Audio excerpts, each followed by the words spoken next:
Hi everybody, it is a Thursday according to Rebecca Black. Very lovely day for some dadding about. Let's do a new game. Like I said, I've only done this once and dated Craig. So if you're unfamiliar with this, it is basically a dating visual novel. It's very, very cute. Links! Thank you for that, host. Again, I hope they help you because that's not the moment. That is not the tea. All right. Snoozing. Amanda says, Dad. We say snooze. Amanda says, Dad, wake up. Should we wake up, pretend to be dead, or ask for 5 more minutes? You're very welcome. I always appreciate when you host me. I always appreciate it. It's very, very welcome and sweet. I also, I think we kind of have to decide how we want to play it. 5 more minutes? Done. Say less. You said that 5 minutes ago, Amanda says. And also 10 minutes ago. I finally opened my eyes and sit up. I'm laying in the middle of the living room, spooning a moving box. That doesn't sound very comfortable. I yawn and stretch and try to come to life. Stumble out of bed and tumble to the kitchen, pour myself a cup of ambition.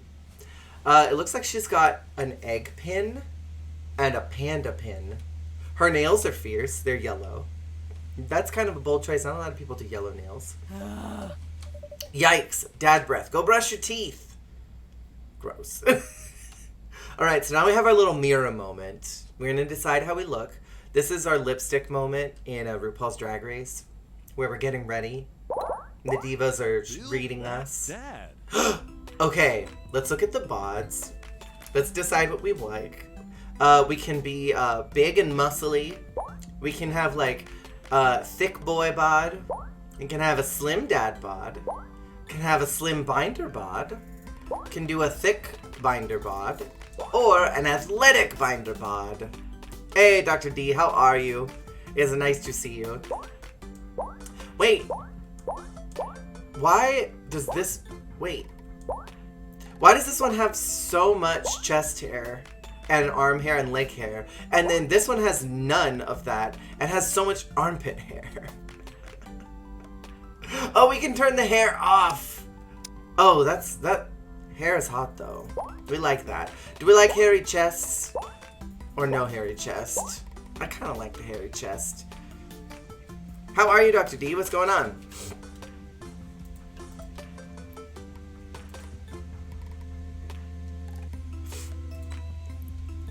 Good, just existing. I'm glad you exist. I'm glad you exist. We found you, we perceived you. I'm very happy that we were able to do that. Also, let's make him kind of close. Should we make him super pale? I wish there were some fun colors in here. If we could do a funky color, that would be nice. Purple. If we could just be purple or green. I feel like none of these are quite close to what I exist like. I guess this is the closest one. I like the body hair though. Let's do that. So head. We're doing heads now. I like the oval shape. This is fun. Oh, look at that! I know, right? That would be fun. That jawline. The cheekbones. This one is fun. It's a little bricky. I kind of like this as a concept too. Those high cheekbones. Work done. This one is interesting. I like the kind of circliness about it. This one is, I feel very natural looking. Honestly, I'm feeling this.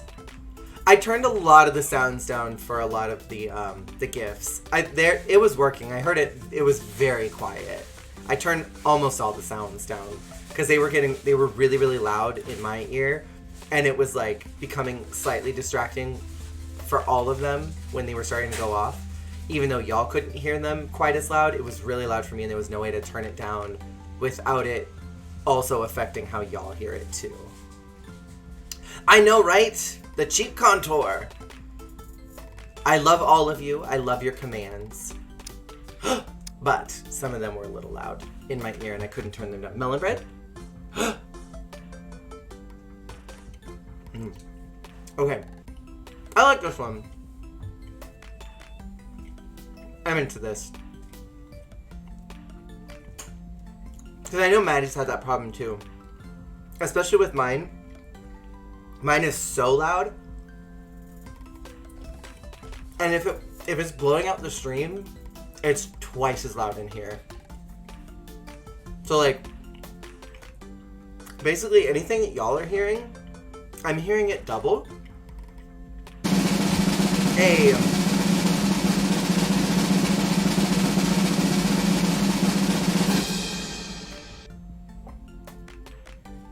I'll turn yours up a little bit though, Dr. D, because I can't even hear it anymore. It's very faint. Thank you for breeding Wendy. She's got the tiny eyes again. I'll turn yours up just a smidge, Dr. D. All of them were so loud, though. I'll turn it up a little bit more, because I couldn't really hear it. Hold on, let me.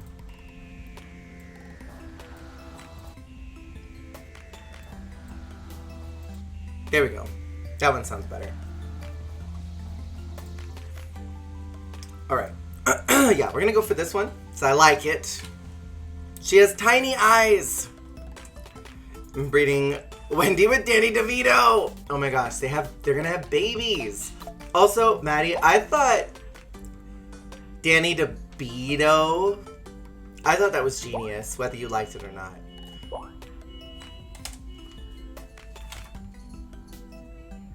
That was our car. We're not debating it again. We don't have to debate it again because you're wrong. I like this bun hair. This is fun. I like the side swept moment. This curly Q though. Okay, I'm between the curly Q. I mean the Goku hair. The Goku hair too. I'm between the swoopy curly or the bun. What do we think? Do we feel... Oh, does someone want me to be famous? Someone wants me to be famous. Hold on, I'm gonna get rid of them. Ah, you got it. I was working on it. I'm between the bun and the swoops. On the screen, there are no eyes. There are eyes, Dr. D. They're small. They're very small eyes. You just can't see them. I'm gonna go with the bun. That one's calling to me. Hair. I like the purple. Ooh, the pink is cute. This is always the hardest part of any creation thing. Wait, we could do a natural hair color. Not the white. The white's not doing it for me. Your power just went out. What the heck? You can't see them because she has none? That's not true. That's not true. They're just really small. They're just really small, and they're right here by the nose. They're right there. Right above the mouth. Those are the eyes. I like the purple. We're going with the purple. Okay, eyes. Okay. Concept. Should I make him really cursed? I could make him super cursed. These eyes are a mess. Cause they're not, no, they're eyes. They're eyes right above where the nose is. Maddie, why did your power go out? It's not even that hot out right now. It's not even a heat wave at the moment. The anime eyes. I like those. Oh my gosh, those look mischievous. None of these eyes are any good. These eyes all kind of suck. Like, why are none of these cute? I mean, that's like really the only one. Like, this is so cursed. Went out for like 60 seconds? What the heck? His work didn't get interrupted, did it?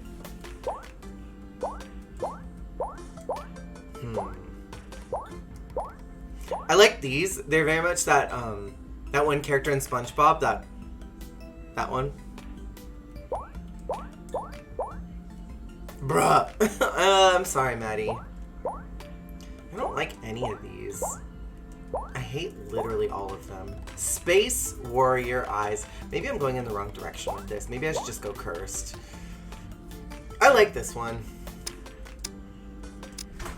Oh my gosh, hold up.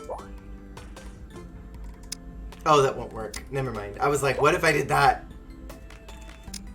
I like this one. No. I don't like any of these. These eye choices are not the Tima. Not on Pride Month. Not right in front of my salad on Pride Month. That nose. I think I've told y'all, I got a thing for big noses. I'm very into that. Alright, mouth time. Lips. He looks like a gremlin. Okay, what if we make him like super cursed? Oh my gosh. I feel like I need to go back. I need to reevaluate this whole thing and make him cursed. I feel like I'm trying to make him hot and I should just really go for cursed. Not a Furby!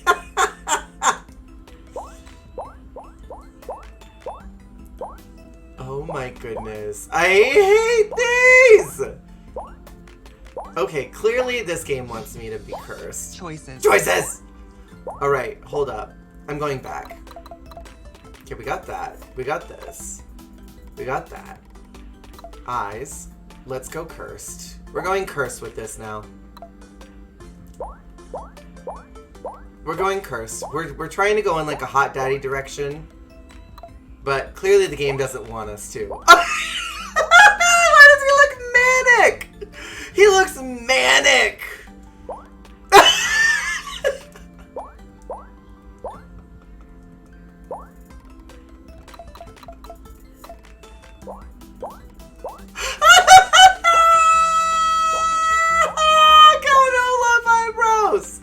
Oh my goodness. Hold on, I feel like I need to change the hair now.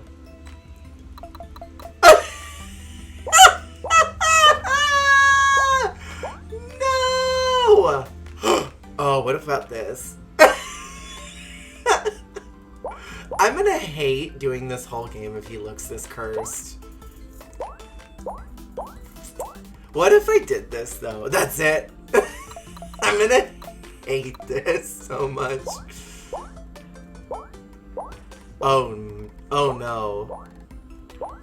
Oh, that's it right there. I do like this mustache though. Make him a cursed version of me, I guess. Oh, mama. Mama, that's the one. I hate it! Why? Why do we not have any, like, just, like, a single stud? Oh, wait, there's one. Not this face. I don't want to do the game like this. I just thought it'd be funny. Eggs on his titties! Eggs on his titties. The burger shirt. Not that. Okay. Imagine this for a second. This man rolls into town and is like, hello, I have come in my own cape, lined with fur, and a wrestling bodysuit to say, I am here to make connections. I hate this. I hate this. This is fine. We're doing this. Someone help me. Give me a name. Give me a first and a last name. I'm here for this. Should we name him after somebody in Shade House? Should we come up with something completely original? Give me a name. Someone. Help me out. Francisco. Pierre. Francisco Pierre. Francisco Pierre. I like that. Francisco Pierre.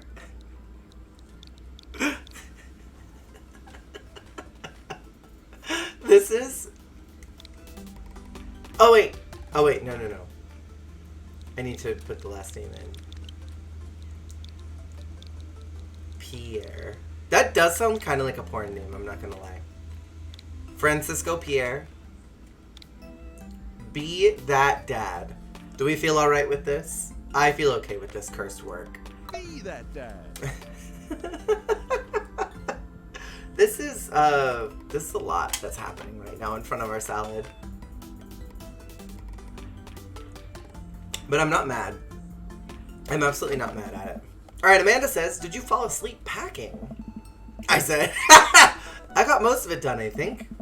Searching around the room, looks like I did a pretty good job. Every box is sealed except for one. Wait! Straggler. What's in it? Looking into the box, I see a bunch of old photos in little photo albums. Whoa, I haven't seen these in years! I pull out one of the dusty albums from the top of the pile, and we begin looking through it. Oh, it's a baby photo, and look, she's got glasses. I cannot believe that someone like him was so cursed and has such a beautiful daughter. That's the coolest baby I've ever seen. The only way your father and I, the only way your mother and I, no, we gay. The only way your father and I could get you to stop crying was to put the sunglasses on you. But whenever we tried to take them off, you'd start crying again. You spent the first 2 years of your life with sunglasses on. Nice. Halloween, when you were maybe 4. Oh my god, that dragon costume. That is really cute though. Is that the other dad that's hiding there in the corner? That must be the other dad. You couldn't decide being a princess or a dragon, so you went with both princess dragon. That's a mood though. That is a mood. Why do I remember crying in that dragon costume? You saw yourself in the mirror and realized you were afraid of dragons. Seeing yourself inside the dragon's mouth was a realization of your greatest fear, I think. Right, yep. Definitely repress that memory. And this was you in your horse phase. Did anyone have a horse phase?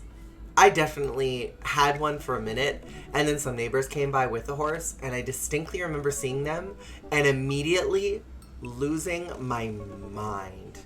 I was like, these are so tall and so big, and I got on it and I freaked out. You did, for sure. Lurk doing a DVD, but I want to count as a viewer. Hey, thank you, Asby. I appreciate you. Thank you for Lurk. I hope your matches are good. Oh. Dad. I believe you named that plush horse Sir Horsington the Brave. I don't think that was his. Amanda lunges for the photo, but I quickly snatched it away and hold it above her head with my superior dad arms. Nice try, but this is important blackmail for later down the road. You took lessons too? How long did you do lessons for? You still have a saddle in the garage? Oh my gosh, that's so cool. Do you remember anything? I mean, I don't really know like how much you have to remember, but do you remember anything from it? Nah. Go ahead and try me. I've seen pictures of you in your ska band. We had a ska band? I don't like that. Ouch, kid. The Scommunist Manifesto had a chance back in the day. I look off into the distance and reminisce about that rad porn section. Hey, it's Emma P. No, Dad. That's Emma R. I didn't meet Emma P until high school. Honey, I promise you wholeheartedly, I will never stop mixing those two up. Honestly, that's a mood. That is an entire mood. Dad, Emma R has been my best friend since I was 7. Give it, like, a little bit of effort. Oh, right. Emma P was the one who tried to steal people's pets, fired a flaming tennis ball at the police station, ACAB, pooped her pants during a sleepover. Let's go with this one. Lighter fluid, tennis ball, tennis racket, right? Dad, that was you. Yes! Oh, right. I was a wild child. I was 6 when you did it. Okay, Amanda. I wasn't aiming for the police station. It just happened that there was a police station in the vicinity of where I wanted to hit a flaming tennis ball. Ugh. Yeah, I remember you explaining that to the police. They didn't believe me either. Anyway, I gotta show this to Emma R later. She'll get a kick out of it.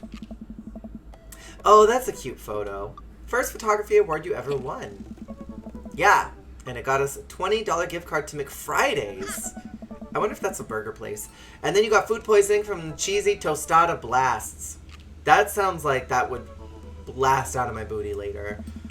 I think you mean food poisoning. You know, with a Z. Dad. Still, can't drive past McFriday's without gagging. It might be like the McDonald's. Still proud of you, though. Amanda reaches down into a box and pulls out one last photo. Neither of us say a word. We stare at the photo for a long moment. That's the other dad. He was so cute. Just from the lower half of his face. He was so cute, and we're so cursed looking. Then they decide to break the silence. That was the day you were born. That was the day we adopted you. Adoption. It's kind of a funny story. The day we brought you home, we got into a car accident. It wasn't anything big, just a little fender bender in the parking lot. But of course, I was freaking out, and the little old lady who crashed into us was freaking out. I didn't know what to do. But your father, oh man. He holds my hand and looks me directly in the eyes. The calmest I've ever seen him. He says, "It's okay. It's all gonna be okay." Oh, that's cute, actually. He was right, you know. I stare at the picture for longer, maybe too long. I miss him. I can't even imagine what it must be like for Amanda. She pats me on the back. Come on, Pops. We gotta finish packing. The moving van won't wait forever. You're right, I say. Amanda and I pile into a car and take one last look at the old house. It's a cute little neighborhood. This is a cute little neighborhood. So many memories here. Hard to believe your father and I bought this place almost 20 years ago. Hey, remember when I shattered the front window playing catch? You always had very strong arms. Hey, remember when I shattered the other front window pretending to be a robot who breaks windows? You were a very imaginative child. Hey, remember when I broke the back window We get it, Amanda. You break stuff. And there'll be plenty more stuff for me to break in the new place. Memories to make and stuff to break. You ready? We sit in silence for a moment. I watch my daughter grow up in this house. It will forever hold a place in my heart, but it stings a little bit to leave it behind. I think it's always hard to move a place you've been in for a very long time. We only lived in one house for a very, very long time, and it was hard leaving there. I've never spent more than, I think since I was 12, I don't think I've spent any more time than less than 5 years in a place. The moving van begins to pull away. I get the car into position to follow it. I watch our old house, disappear in the rearview mirror. So what? So, sell me on our cool new pad. I clear my throat and do my best cheesy announcer voice. Nestled in a beautiful, scenic downtown Maple Bay, our new house features multiple places to sleep. Not only are there bedrooms for your sleepwalking pleasure, but couches and floor space where you can, yes, catch a wink. Yeah. What a deal. I mean, if sleep weren't for the weak, you sleep more than anyone I know. I admit my faults, Pops. I keep it real. I'm Shangela. I keep it real. Anyway, it's also smaller than our last house. Cozier, one might argue. Good spin. I think it's great. Won't we be closer to a lot of cool stuff that we can walk to? So I won't have to waste gas? And I mean, trying to park downtown is, you know. Amanda, you know you're gonna have to learn how to parallel park at some point, right? Not gonna happen, Pops. I think someone needs to do a little 3-point turn on their attitude. I hate parallel parking. Even to this day, it is one of the most stressful freaking things about driving. I hate parallel parking. I don't know how you do that either. Have you met the neighbors yet? Not yet, but the neighborhood seems pretty quiet. So you won't have to chase any rowdy teens off your lawn. You are the very teen you mock when you say that, honey. In my last year of high school, I'm practically dust. Yeah, you're real. Don't you dare. BRB, gotta switch to mobile. Alright, enjoy switching to mobile. Senior. Dad, I know where this is going. Citizen. I'm just gonna ignore that. Oh, the dad jokes are aplenty. I forgot about that in this game. But I won't forget it. You parallel parked maybe once? I think I've had to do it a couple of times in my life. But I remember the first time was the most stressful. I cried, I think, a little bit. Because it was like, I hate doing this. I don't ever want to do this again. Sometimes if I have to parallel park somewhere, I just won't park here. I'll keep driving. So, what's item number 1 on the new house agenda? Well, first, we'll need to forge a path through a solid wall of boxes that's blocking the living room. I still have to install the washer and dryer we need to go grocery shopping. Pops, cool your jets. You have to promise me that we're going to take a break and explore the neighborhood. Okay, you're right. We'll get some work done and then check the area. We pull up to the new house and step outside. The lawn is freshly mown and for sale sign is still in the yard. Hiya! I'm going to turn it up just a smidge. It's a little quiet now. And with a swift kick from Amanda, for sale sign is no more. Nice form, Sweet Pete. I got a problem with authority, she says. I'm so proud. Man, all that karate chopping tuckered me out. I could really go for a sandwich. Honestly, I could go for a sandwich all the time. I feel that. An ice cream sandwich? Sweetie, it's 10 a.m. And what? We need to unpack first. I need some coffee. Did you even see all the dogs in the park nearby? Dogs? Huh. You know it. Thank you for moving us to an area where the dog-to-person ratio is very high. I only want what's best for you. Yeah. I hope you're prepared for the frequency at which I interrupt conversations to yell, dog! To rocket way up. I mean, you did that a lot already. Hey, it's a dog! Wait, false alarm. It was just funny-shaped rock. You want to see real dogs so bad? Let's go to that park around the corner. Oh, we're going to the park. We're going to see dogs. We're going to see dogs. I like dogs. I like doggos. It was 16 for me, Aspie, with a permit. Amanda and I began to stroll through the neighborhood. Can't believe how beautiful it is outside. Kids are playing in the street. Flowers are in bloom, and the faint smell of a nearby barbecue drifts through the air. This place is nice. Too nice. I don't trust it. Good eye, honey. You can never be too careful. See that baby in the stroller over there? Government operative. We're on to you, baby. Huh. We walk for a while and eventually end up at a small park. Toddlers chase each other through the playground, and dogs of all shapes and sizes romp through the grass. It's pretty crowded, but Amanda spots a nice empty bench. We start to make our way over to it when... Heads up! Hey! Ow! A frisbee suddenly hits me in the face. 19. Okay, Dr. D. Everybody starts a little bit different. Jake didn't start till he was 18 or 19, maybe later. A dog woofs at us. A corgi with a neat plaid handkerchief tied around its neck bounds up to me, wagging its tail. I love corgis so much. I want to be its friend. I like your necktie. I like your necktie. He runs around in a circle and nudges my leg with his nose. Oh God, this is the cutest dog. Impart upon me your wisdom, tiny dog. Or pet the doggo. Can I help you? Let's pet the doggo. But where do I pet the doggo? Give him head rubs? We need some chin scritches in here? Do we dare we try the butt pats? I feel like it's a little early to be touching the dog's butt. Let's just give him some chin scritches. Every dog likes chin scritches. His tail is wagging at top speeds. You definitely could have caught that. Okay, first off, I don't even know who you are. Second of all, I'm petting a dog here. So, go away. You're back. Welcome back. Is your power back? A guy in a Hawaiian shirt jogs over to us and takes the frisbee from me. Okay, he's cute. You know, frisbees are traditionally caught with your hands, not your face. First off, I didn't ask you to come over here and read me. I didn't ask. Let me tell you better grades in school. Didn't work out the way so after I graduated. Really no reason to keep me from driving. Oh. That is a story, isn't it? I think my parents wanted me to start driving my brother around so they didn't have to. They wanted me to basically be his babysitter parent when they couldn't be, so I had to. I was having a field day, though. Is it better now? Are you going to be all right with streaming later? Well, you're traditionally not supposed to aim for people's heads. It's a new technique. I'll catch it with my teeth next time. Should we be kinky?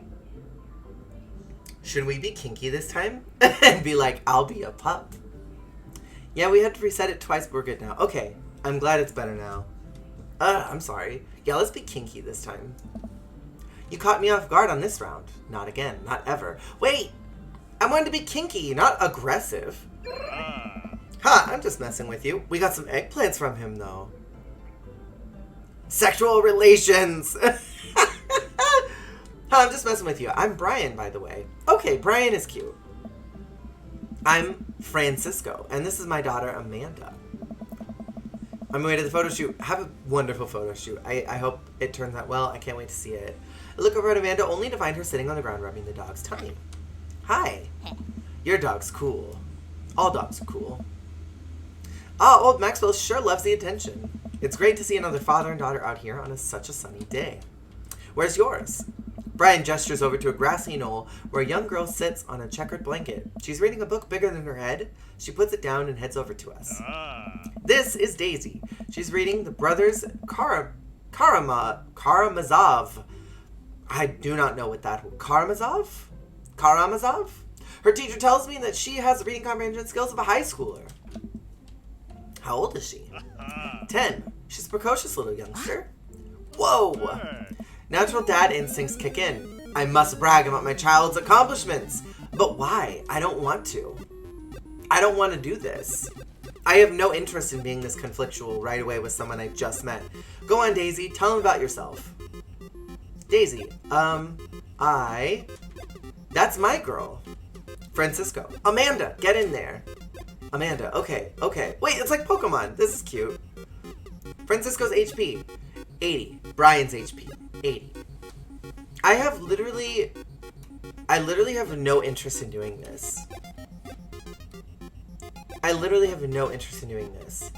Can't switch out daughter. Amanda is your only daughter. Francisco's HP, Brian, 80. I don't want to do this, though. Grade card, Band-Aid, spelling bee, photo, child art. I don't want to do this. Spelling bee photo, I guess. Fumbling through your phone's browser, you managed to pull up a photo of Amanda winning her 10th grade spelling bee. Brian, wow, congratulations, Amanda. Daisy's getting prepped for her annual spelling bee right now. Brian, hopefully this will be her 3rd win in a row. Yikes, you lose 5 HP. Daisy just started a weekly chess club at her elementary school computer lab. She's the president too, of course. Dang, my high school doesn't even have a chess club or a computer lab. You lose 10 HP. Francisco's HP. I don't want to do this, though. Amanda here just recently won a local photography award. Wow, congratulations. Brian loses 10. Why did I lose 10 for that? Daisy actually just won a statewide poetry contest. Honestly, I don't like him anymore. I don't like him. Daisy sold enough candy bars this year to get the top prize at Canoe. We're taking her out next weekend. How is that even possible? Amanda could barely get one of those sticky hand things. It's extra powerful. You lose 20 HP. I'm at 30? Okay, let's brag again, I guess. Amanda's in all honors classes this semester. Brian loses 10. Brian, oh really? I'm actually talking to Daisy's teachers about having her skip a grade. Amanda kind of bristles at that one. You lose 20 HP. Why do I have to do this though? A few months back, Amanda started volunteering at the homeless shelter at our old neighborhood. Brian loses 10. You don't say! She should talk to Daisy. She's actually helped me organize a food bank here in Maple Bay. Yeah, Amanda, I'm sure we can find something for you to do. It's extra powerful. You lose 20. Dang, he's really got us beat. Boy, it's been such a treat getting to meet you two. Arg, did he have to add insult to injury by being such a gracious winner? I mean, was he though? He just kept, bragging. There's a ton of mini games in here, Dr. D. There's literally so many. It's very cool. So I take it you guys are new to the neighborhood, and they do a lot of pop culture references. Some of them go over my head. from what I remember playing the first time, but some of them are like really creative and thought out. We just moved in. Do you live around here? Yeah, we live in that cul-de-sac next to the coffee shop. Next to me. What a coincidence. That's where we live too. Small world. Yeah, Daisy and I are in that little ranch-style house on the corner. I know that house. It's just like ours, but slightly bigger and better landscaped. Does this guy have to outdo me at everything? The thing I want to know is, like, why do I have to be so competitive? Like, why can't I just be like, okay, cool. Bye. I don't care. What a lovely place. Well, I don't want to take up any more of your time. Really nice meeting you guys. You have to stop by at some point. I'm good. Yeah, definitely. Bye. Brian and Daisy walk further into the park, and Maxwell happily trotting along in tow. I just want to play with your dog. Do you get the feeling that he was trying to do one-ups us? Trying and succeeding. I can't believe that kid's only 10. What was I even doing at her age? I believe you had a bit of a thing for horses. Shame that didn't pan out. Could have majored in comparative horse studies. It's not too late to minor in horse creative writing. Yeah. Too close to truth, Dad. Ugh. Let us never again speak of the fantastic adventures of Sir Horsington the Brave, an epic in 7 parts by Amanda. We laugh off the horse epic and walk around the park a bit more, enjoying the day.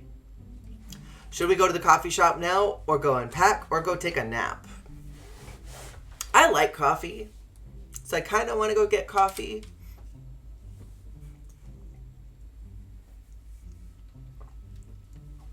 Rather than like unpack, I'd rather delay as much as I possibly can. Gotta get my hands on a nice hot cup of old bean juice, or I'm gonna be useless all day. Not bean juice. I think we passed the coffee shop on the way here. Maybe we could check that out. Let's do it.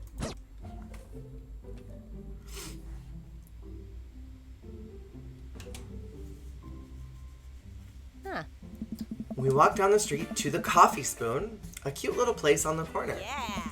Man, this isn't such convenient walking distance from our place. I mean, I guess. What's wrong? Why would I go somewhere else and drink coffee on a couch when I could just drink better coffee at home on my own couch and not have to make awkward eye contact with other people? Fair, valid point, which is a mood. At least when I'm home, some random guy's going to come up and sit on the recliner next to me, and I won't feel like a little weird about it because technically he's not sitting at my table, but he's very much within my personal zone. Dad? And what's the etiquette when you have a dirty mug? Is there a bin? Do you go set it up on the counter because you don't know where else to put it? Or do you leave it there and feel your face flush hot with shame as you consider the possibility that there is in fact a bin somewhere just out of sight, and now you're that jerk who left their mug? Ugh. Dad, are you just afraid to meet new people? Yes, Amanda. We walk inside. Hey. The inside of the coffee shop is incredibly warm and inviting. Vinyl records line the walls, and patrons lounge around on well-worn couches. Some cool tunes spin on record player next to a little stage. Oh, look at him, though. His tattoos on his arm?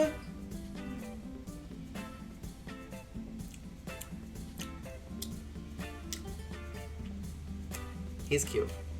Hey. Welcome to the Coffee Spoon, guys. How's it going? Oh, look at his smile. What's with the name? Hey, yeah. Oh, it's kind of dumb. Hey, yeah. It gets mentioned in this poem I like, and I thought it was a good idea at the time. And I suppose now it's still a good idea because, like, the business is still running. But people ask me that question all the time, and I give them the same answer every time. And now I'm standing here rambling, and I'm sure we're all getting more and more uncomfortable the more I keep talking. But man, we're in it, and I can't stop. Hey. And his name is Matt. I'm into this man. So what'll it be?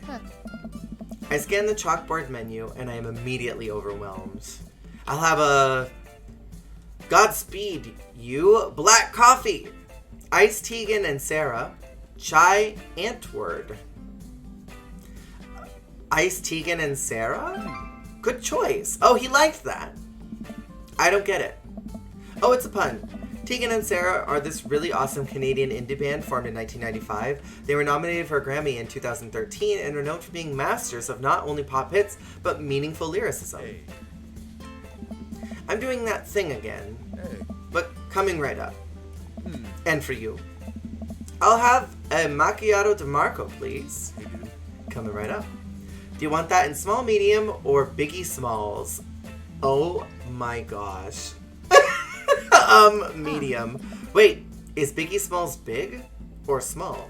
I should change that, shouldn't I? Matt sets to making our drinks, and Amanda and I take a seat on one of the couches. What's his deal? Let the man make his puns. They're cooler bands than you listen to anyway. Yeah, let him make his puns. Hey, ska was cool once. I'll keep my opinions to myself. The couch is actually pretty comfy. Maybe not comfier than our couch, but it's alright. Good lumbar support. You sink right into it. Okay, it's comfier than our couch. Amanda nudges me. This place is right next to our house, and that guy seems not only cool, but also just as uncomfortable with talking to people as you are. You should totally become friends with him. I want to date him and maybe give him a blowjob. I don't know. Come on, what'd we say about meeting new people? I can't meet new people if I always stay inside, and also don't go outside, and also don't talk to people. See, we're making progress. Matt sets our drinks down at our table, and I have a sip. The iced Teagle and Vera is delicious. Hi, we're new in the neighborhood. I'm Amanda, and this is my dad, Francisco. Oh, right on. Pleased to meet you both. Hey. You ought to come by when my daughter's hanging around the shop. You two might get along. Yeah, I'm sure we'll maybe come in from time to time. Amanda kicks my leg from under the table. I'm sure we'll be in here a lot. Oh. You know what? Let me get you guys' opinion on something. Matt goes to the back and comes out with a fresh plate of something that smells amazing. I'm working on a new banana bread recipe, and I need help coming up with a name for it. I love banana bread. Well, I think we're going to have to taste it first so we can get the full flavor profile of, and really appreciate the flavor sensations of... Amanda nods vigorously. She knows this game.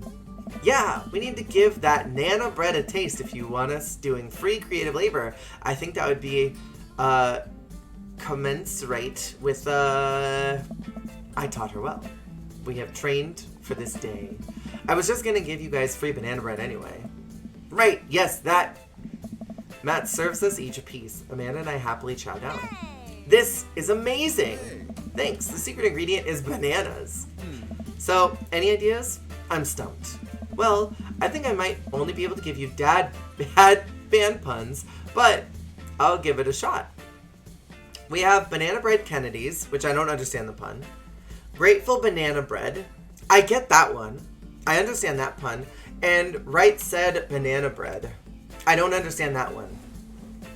I mean, I kind of am inclined to go with the one that I understand just in case it asks me anything. But also, that seems like a band that he wouldn't like, because isn't Grateful Dead, that's their name, right? Aren't they a metal band? Aren't they a very loud metal band? Unless I'm completely mistaken here. And I could be completely off base, which usually I am.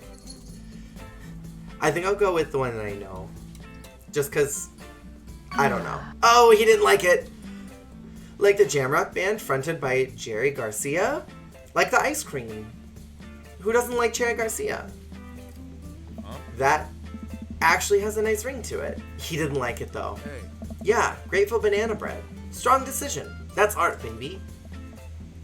Hey. I wanted to say baby because I thought it would sound cool, but once I said it, I realized it just doesn't sound good coming out of my mouth. And maybe I should just leave singing baby to the professionals. Hey. Silence. Enjoy your coffee. Oh, it got so uncomfortable with them. Thanks, baby. Oh. See? It sounds good when you say it. Across the way, a man catches my eye. He sits by himself, brooding over a cup of coffee. Our eyes meet just for a moment.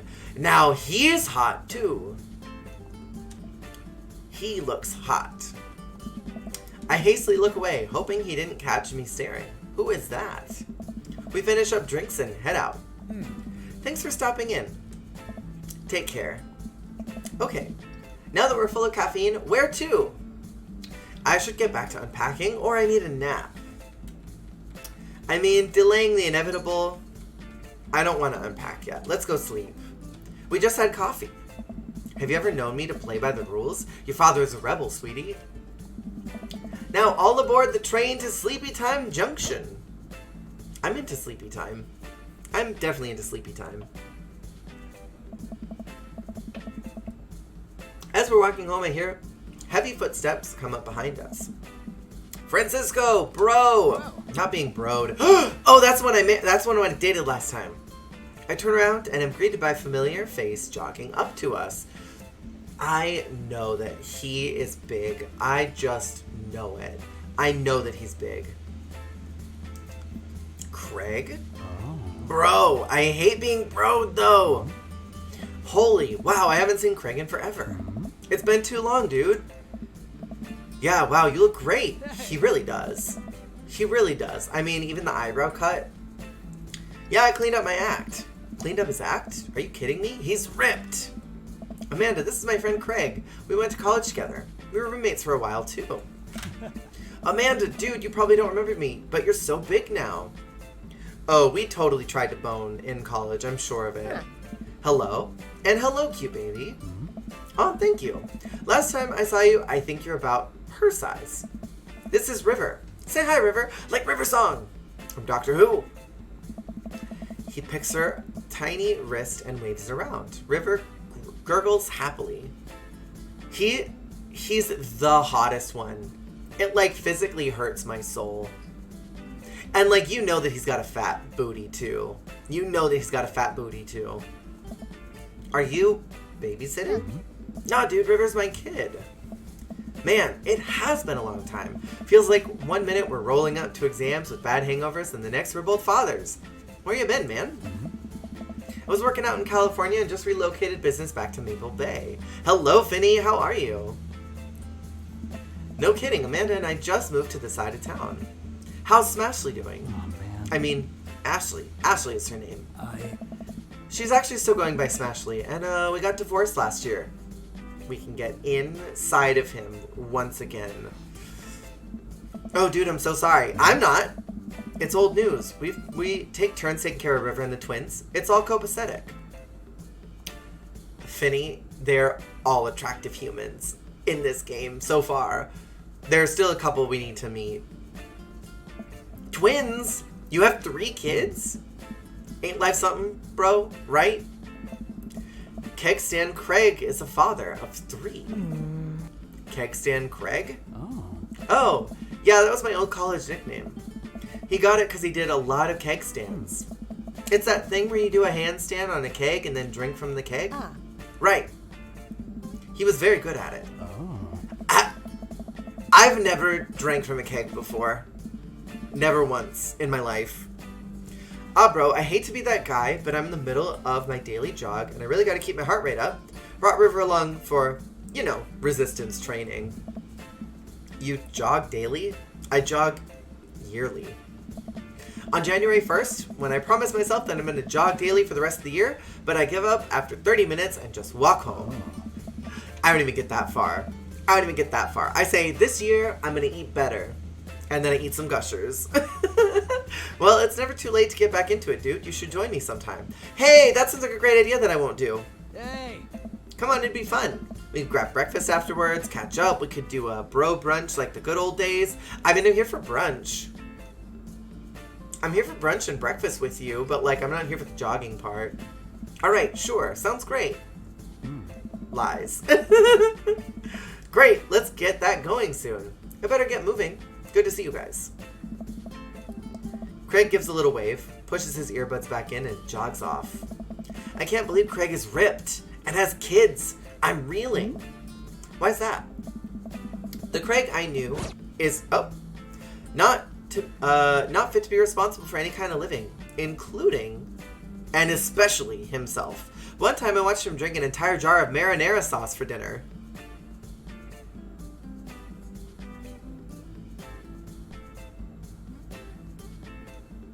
I don't like that. Amanda, he opened up a jar of marinara sauce and then he drank it like it was a thing that normal people do. It was unholy. And then I asked him what the hell he was doing and he said, and I quote, "It's basically a smoothie, bro."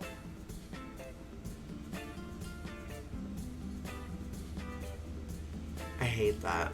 I hope that's not you, Maddie. I hope that's not you. I mean, technically he's not wrong. He jogs. He was jogging.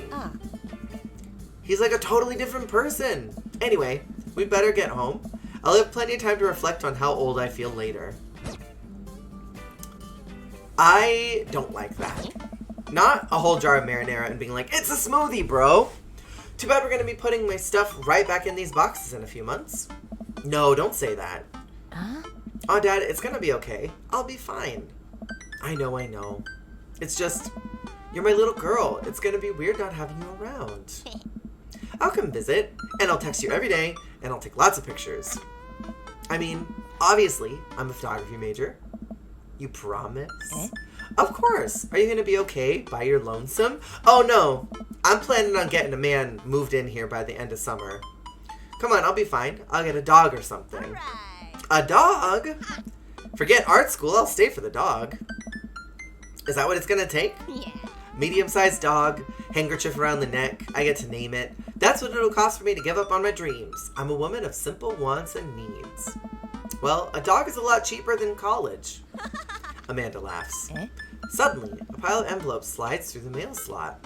Already? Right in front of my salad? Speaking of college, Amanda darts over to the envelopes and shuffles through them. She pulls out and throws the rest back on the floor. Yeah. This is from McGowan College of Art and Design. Open it! But I'm scared. It's just an envelope. Yeah, it's just like my entire future. Not a big deal. Oh, this is bringing back trauma. That feeling of like opening up letters, seeing if you got to the college that you wanted to go to, and then if they didn't accept you, like trying to completely like decide what your entire future would look like. That was one of the most horrible experiences. Thoroughly enjoying this game. Isn't it cute, Dr. Dean? She takes a deep breath and rips the letter open with her teeth. We have a letter opener, but okay. I hold my breath while Amanda's eyes dart back and forth, scanning the letter. What does it say? The admissions committee has reviewed your application, blah, blah, blah. Her face drops. Regret to inform you that we were unable to offer you admission to the McGowan College of Art and Design.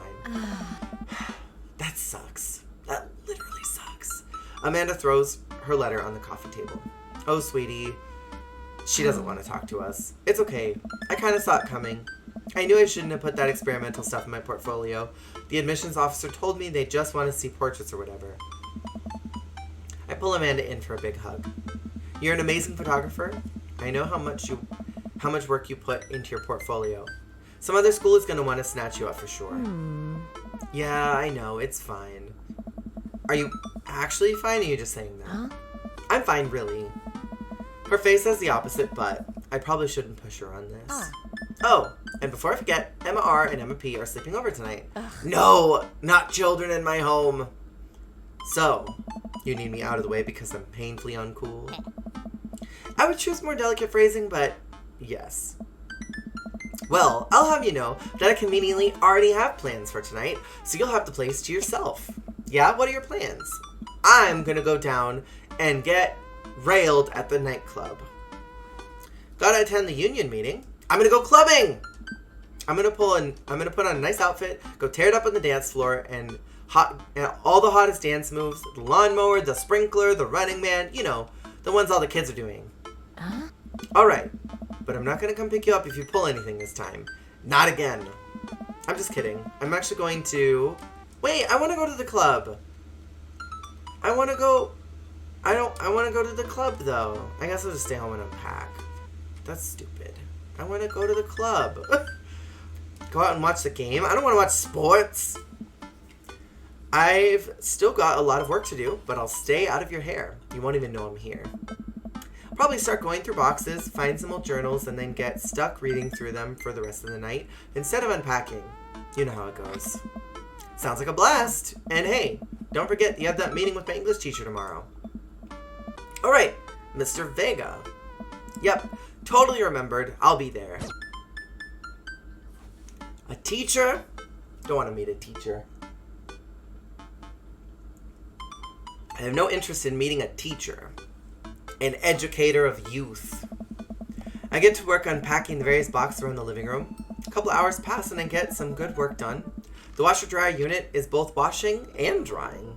We can actually walk through the living room without tripping over boxes. First visitor already? I walk over to the door and open it. Hello? Oh. A handsome, clean-cut man stands at my door, brandishing a plate of cookies. This is the one who I was going to do the southern accent for. Hello? Where are my manners? My name is Joseph. I'm your next-door neighbor. Oh yes, hi, I'm Francisco. That's what my name is. I saw the moving van and I thought I'd bring over some cookies. My daughter, Christy, wanted me to let you know that she baked them herself. Oh, that's right. He's got a bunch of kids that are named after Christ. Joseph leans in and whispers. Essentially, the first day. Oh. But between you and me, she just sprinkled in the chocolate chips. We both share a laugh. Kids, right? Wow, cookies, huh? So nice to meet you. Joseph hands her the plate of cookies with a smile. Well, thanks for the cookies. Amanda disappears with the cookies. Amanda, come back. She's gone. That's my daughter. Her name is Amanda. She's a charmer. Oh. Daughters are tough. Sons are also tough. Children in general are just tough. I like him, kind of, in a weird, like, culty way. I hear that. I mean, there'd have to be something wrong with you to try to raise more than two. Yeah. I have 4 kids. I know that he's got a fat butt, too. I know that he's got a fat butt. What have you done? Oh, I meant... Don't worry, you didn't mean to be rude. Oh no, this is the first neighborhood I've met. Or this is the first neighbor I've met. My social life is already in a tailspin. I wonder if it's too late to move again. Yeah, okay. Yeah. Is the missus around? Is he trying to get up in my bedroom? Because he's allowed right now. Mr., actually. And, no, not anymore. He died. Oh. I'm so sorry for your loss. No, it's alright. Wow, this is uncomfortable. We stand there quietly for a moment, acutely aware of how awkward we both made things. Oh. I'm sorry, can you close the door real quick? We are closing the door. This man is coming into my room, and we are about to bone down on the first meeting. I'm into this. I'm ready. I look at Joseph quizzically, but comply. After a second, I hear a knock on the door. Opening it, I see Joseph standing there with a huge smile. Oh, I thought we were going to bone down. Oh. Hey, I'm your new neighbor, Joseph. I promise not to talk to you about your dead spouse this time. I'm throwing a barbecue for the cul-de-sac, and I'd love for you to come by and meet the rest of the neighbors in our community. What do you say, pal? Very awkward right there, Dr. D. It was so awkward. BRB, gonna get food. Hey, enjoy your food. I hope it's delicious. Enjoy being a burb. Oh. That sounds great. My daughter Amanda and I would love to stop by.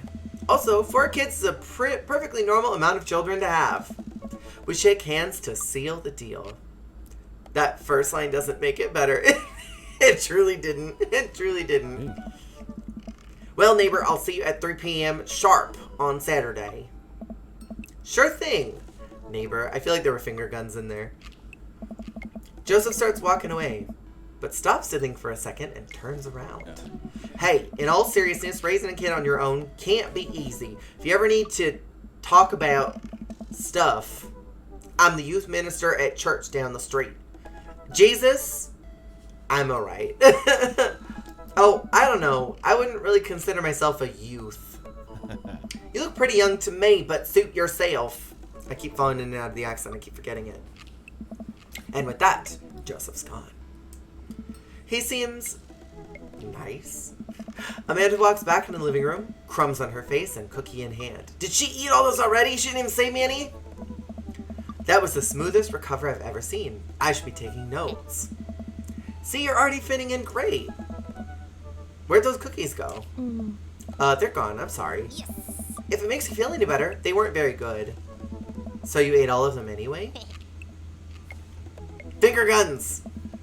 The Emmas helped. Oh, they're still here? Tell them to go home. Anyway, back to it. Amanda goes back to her room. I think I'm done with unpacking for tonight. Now what?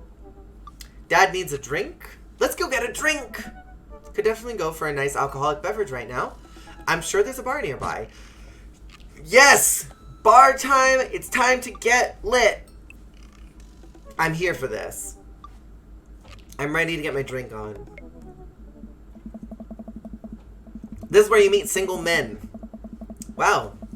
I guess I didn't think this plan through.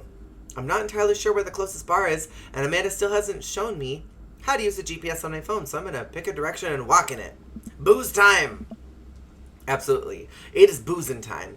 Let's go this way. Cool. Okay. We're marching. We're marching in the direction of the game. Any game, really. In the distance. Could it be?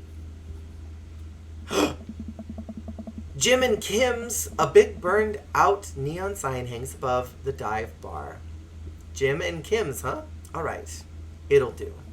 The bar is small and dimly lit. The crack of pool balls sounds in the back as patrons laugh and joke. A string of multicolored Christmas lights hover above the bartender. I can't tell if he's Jim or Kim. I pull up a seat at the bar. What'll it be? One beer, please. Ew, not a beer. There are so many beverages back there. We're just gonna choose a beer? Sure thing, boss. Don't call me boss. Don't call me boss. I don't know you like that. The bartender slides me an ice-cold beer. I take a sip and enjoy the refreshing taste. Say, are you Jim or Kim? I'm Neil. Neither. Oh. I awkwardly turn my attention to the game, which is playing on one of the TVs on the wall.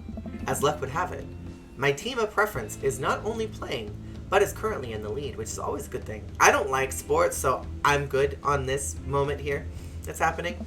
The brightly colored mascot, which is some kind of animal, does cartwheels. I silently cheer on my favorite team, hoping that I don't get into any confrontational arguments with a fan of the opposing team. Several people in this bar are wearing the distinctive colors of the team I dislike, although I believe from their demeanor that, like me, the passion for their game is all in good fun. Hey, sailor. Oh, she's fierce. I love her. A middle-aged woman holding a nearly empty wine glass slides up to the bar and sits uncomfortably close to me. Hey, sailor. Oh, hello. Did she see my cape and that said, hey, that's someone who likes to go down in the ocean. Good to see fresh meat in here. I'm Mary. Come here often. She's fierce! No, I actually just moved to this part of town today. I'm Francisco, by the way. Are you watching the game? Yeah, my preferred team is in the lead. If they keep this up, they'll win the game with ease. Hey. Oh, I love that team. And also, I love that game. I love someone who knows their way around balls. She's a fruit fly! She's a fruit fly! I'm getting the impression she's a little drunk. Buy a gal a drink? Sure. I almost reluctantly signal the bartender and order Mary another glass of wine. Neil jokes back and forth with Mary. They're clearly friends, and this clearly isn't her first time doing this. She tips her glass at me. Suppose I gotta keep you company now. Oh. So, what do you want to know? I don't know why her name, being Mary, is so funny. She looks like she should be, like, something more fierce than Mary. Like, I don't know. I feel like she should be, like, a little more fierce. A what? I'm not familiar with that term. A fruit fly, you know how fruit flies like to, like, zoom around a fruit, and they like to just, you know, hang out around the vicinity of one? Because that's, like, what they are.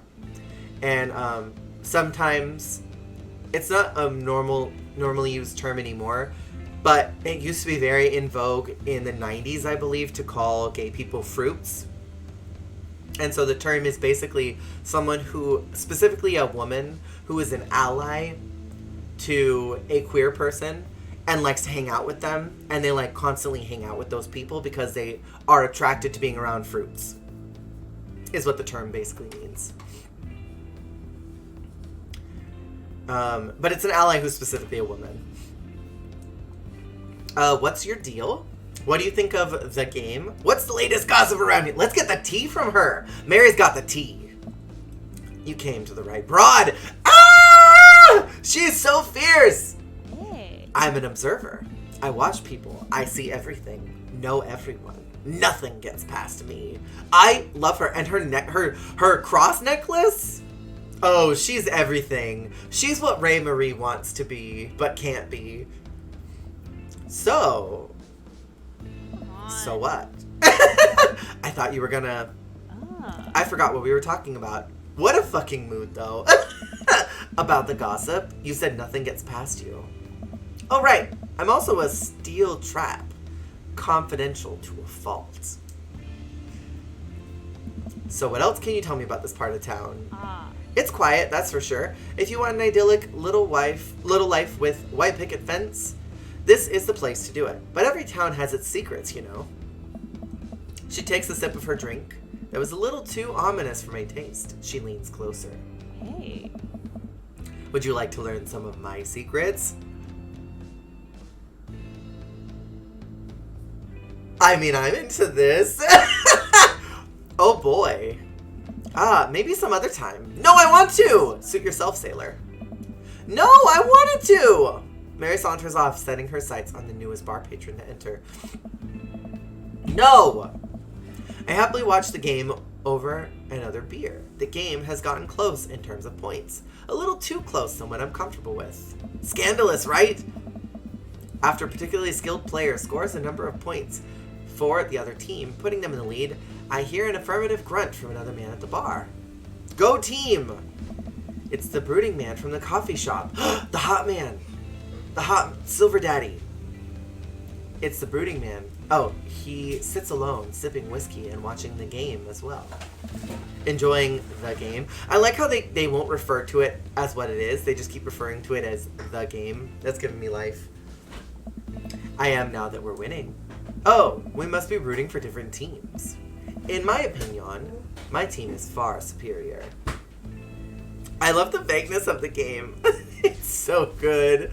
It's so good. Also, that random Texas neon in the back. I don't know if you noticed it. It gives me saucy dad vibes. I think he looks hot. Like, he looks like he'd be a good time. Like, he would probably give, like, a really, really sloppy BJ and then, like, kick you out of his home. I don't like him. I feel like he would steal my lamp or something. But just one lamp. Like, just one lamp. And maybe, like, a fork. In my opinion, my team is far superior. I have to disagree with that. Based on our win-loss record, I'd say that my team is superior. That's where you're wrong, since as it stands right now, my team is beating yours. The conversation ends there and we go back to silently rooting for our respective teams. The game is close, with both sides playing their hardest to win. But in the end, my team prevails. Quiet cheers ripple throughout the bar. I raise a respectful glass at the man drinking whiskey. He raises his in response. An unspoken truce is formed between us based on mutual love for the game. He motions to the bartender, who pours 2 glasses of whiskey. The man slides one over to me. We're getting lit on whiskey tonight! The name is Robert. I like that name, Robert. I think I've talked about this guy that I went to high school with, and he was very clearly also gay, and I had a huge crush on him, and I wanted to tell him to be like, can we, like, secretly try to, like, do something without both of our families knowing? Because I think his family was kind of religious too. And he was very cute, but he got older and got even hotter. So I like the name Robert because of that. Thanks, I'm Francisco. Oh. You must be new here. Mary's already hit on you. Yeah. Robert chuckles. Unlike Joseph, he seems like he would just have like a flat butt. Like, I feel like he would just be a long back. Like Dwight in DVD. Robert chuckles. She's a peach. Well, you picked the best par in town. As slimy as it is, you'll never find a better spot than Jim and Kim's. He probably skips leg day too. His thighs are probably this big. But you know that he's probably stacked. Like, he probably has really nice shoulders and really nice biceps and then nothing really else. Is there actually a Jim or Kim that runs this place? No, that'd be Neil. Neil waves from across the bar. I like Neil. I don't even know who he is, but I like Neil. Hey. He wasn't animated. Good guy, Neil. Not enough Neils in this world. Okay. You a whiskey fella or a beer fella? Beer, but I'll drink most things. You like shots? Should I say I like shots or I love shots? I think I should just be like, I like shots. I feel like it's kind of low-key. It's not trying too hard. Yeah, we'll do that. Thank you. Robert nods to Neil, who serves up 2 shots of whiskey. He hands one to me. Here's to your health. We take the shots. The whiskey burns going down, but I try my hardest to look tough. Wait, I think this is what making friends is. Okay, Francisco, this guy's out of my friend league, but I think if I play my cards right, we'll be pals in no time. Okay. Compliment his cool leather jacket, which seems a little pretentious. Like, I like your outfit. It's like, thanks, my ex gave it to me right before he did 15 lines of cocaine and then died. Like, I feel like that would be the story. Or compliment his rugged good looks. We could be like, hey, you're kind of hot. Do you want to go home tonight? Or compliment his hand tattoo. Oh, he's got a tattoo. You also skip leg days? I don't ever work out, so I skip every day. His hand tattoo. But then again, it might be like the jacket. Yeah, I just skipped gym too, Dr. D. I feel you on that. I feel like if I compliment his tattoo, then he'll be like, thanks, I'm a part of the Illuminati. And I'd be like, well, that's not what I wanted. Maybe I should compliment his good looks. But then what if I say something stupid? Like, you've got a very rugged feature. Then he'll be like, thanks? I don't know, maybe his tattoo. Be like, I like your hand and your tattoo. You know what your hand would look great around? My throat. Don't kill my couch, please, Poncho. Let's talk about his tattoo. I like your tattoo. What does it mean? No, I hate asking that.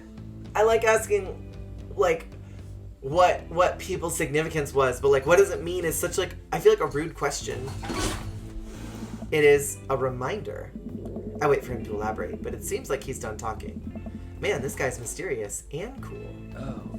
Way cooler than I am, at least. Robert signals to the bartender for another round. What are you doing here tonight? My daughter kicked me out of the house. Running from my problems? Or trying to make friends? Running from my problems. The usual. I like your style. He gets up. Hey. Be right back. Gotta powder my nose. Oh, he's gonna ditch us. He's gonna sneak out the window. Never seen Robert this talkative. He must like you. Ha! I guess so. It's probably the crazy eyes that he's into. I gotta admit that Robert has a gruff charm about him. If a guy like that thinks I'm cool, then I really must be. Robert comes back from the bathroom and grabs his leather jacket. I'm gonna go home. You heading my way? Yes! Robert and I leave the bar and find ourselves walking in the same direction. Hey. I live in this cul-de-sac down the way. Right by my home? Does everybody live here? Me too. We just finished unpacking today. Hey. Great place to be. Good neighbors. Well, some of them. Who's that? We get to Robert's house, which is just a few houses away from mine. We stop and he turns to me. I don't kiss and tell, Francisco. So are we doing this or what?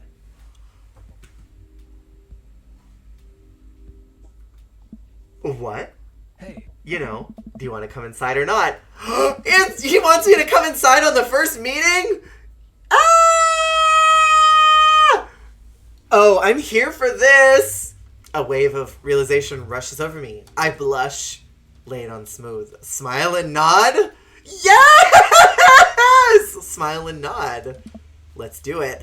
I've never seen this before. I follow him up to his door. He fumbles with his keys for a second, unlocks the door, leading me inside. The moment the door closes behind us, he pushes me up against the wall and kisses me, grabbing my hips.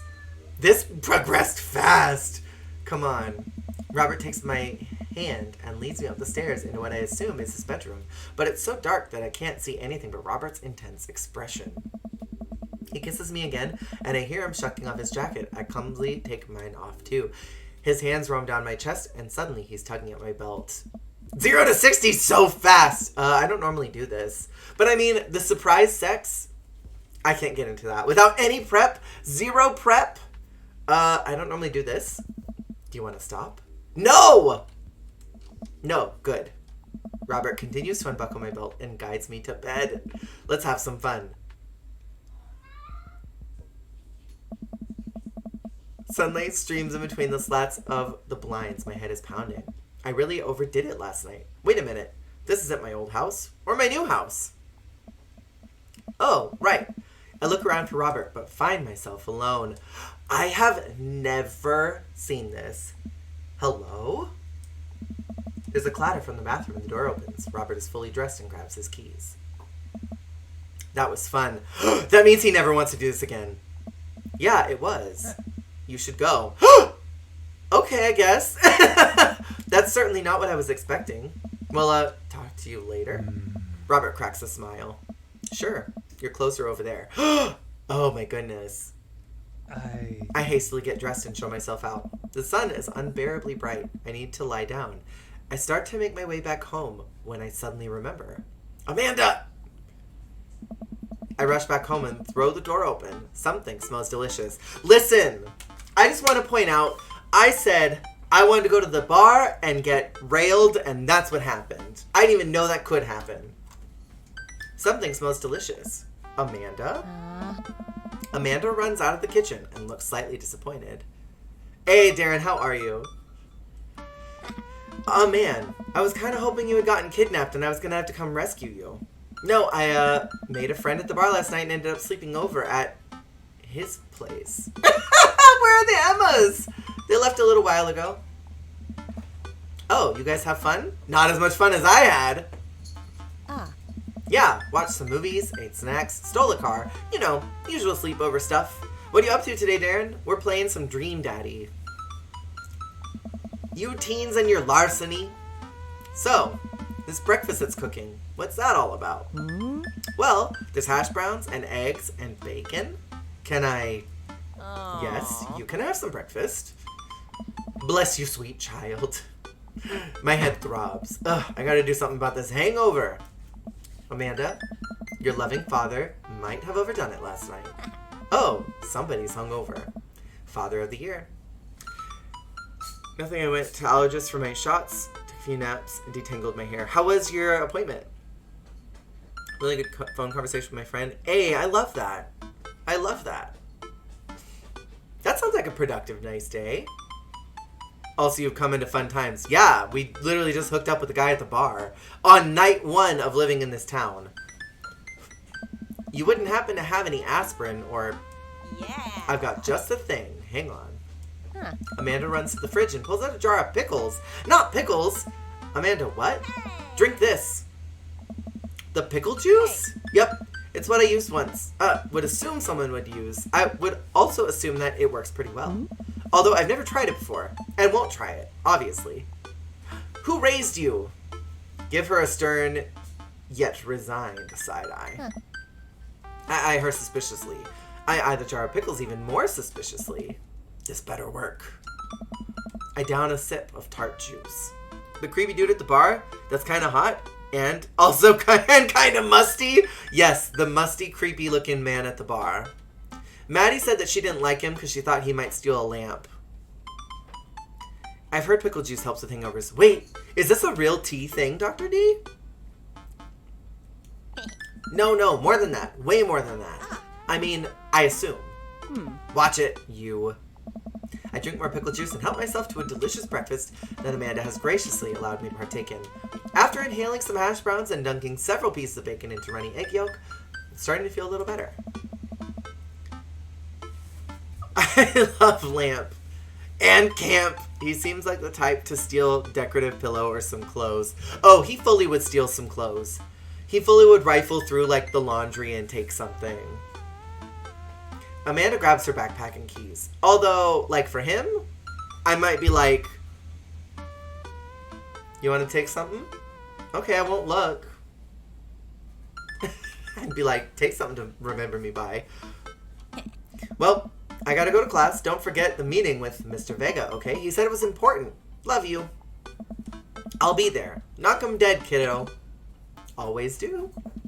We do our secret handshake, and she's off. I get a little work done at home before I glance at my watch and see that it's almost time for the meeting. I hop in the shower, change clothes, and head on my way, still a little hungover. From Google, pickle juice contains sodium and potassium, both of which are important electrolytes that might be lost due to excessive alcohol intake. Oh. Do you want to bend over, take something?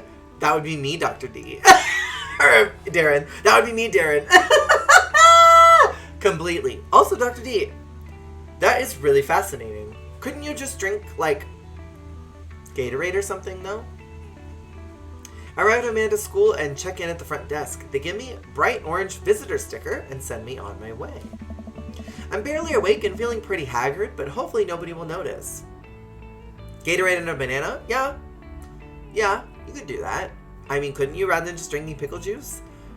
I like pickle juice, but... Barely awake and feeling pretty haggard, but nobody notice. I check my watch, and I'm relieved to see that I'm only 2 minutes late. Wait, was it room 103 or 108? I spot a youth standing at his locker and approach him for help. Excuse me, do you know where Mr. Vega's classroom is? The youth turns around and looks me up and down with heavy lined eyes. Sigh. Come on, kid, I'm late for a meeting. Mr. Who? Mr. Vega.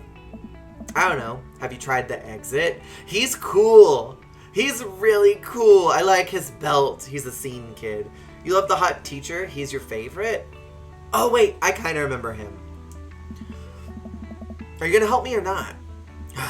Fine. Up those stairs to the left. Can't miss him. Head up the stairs and walk around, unable to find Mr. Vega's class anywhere.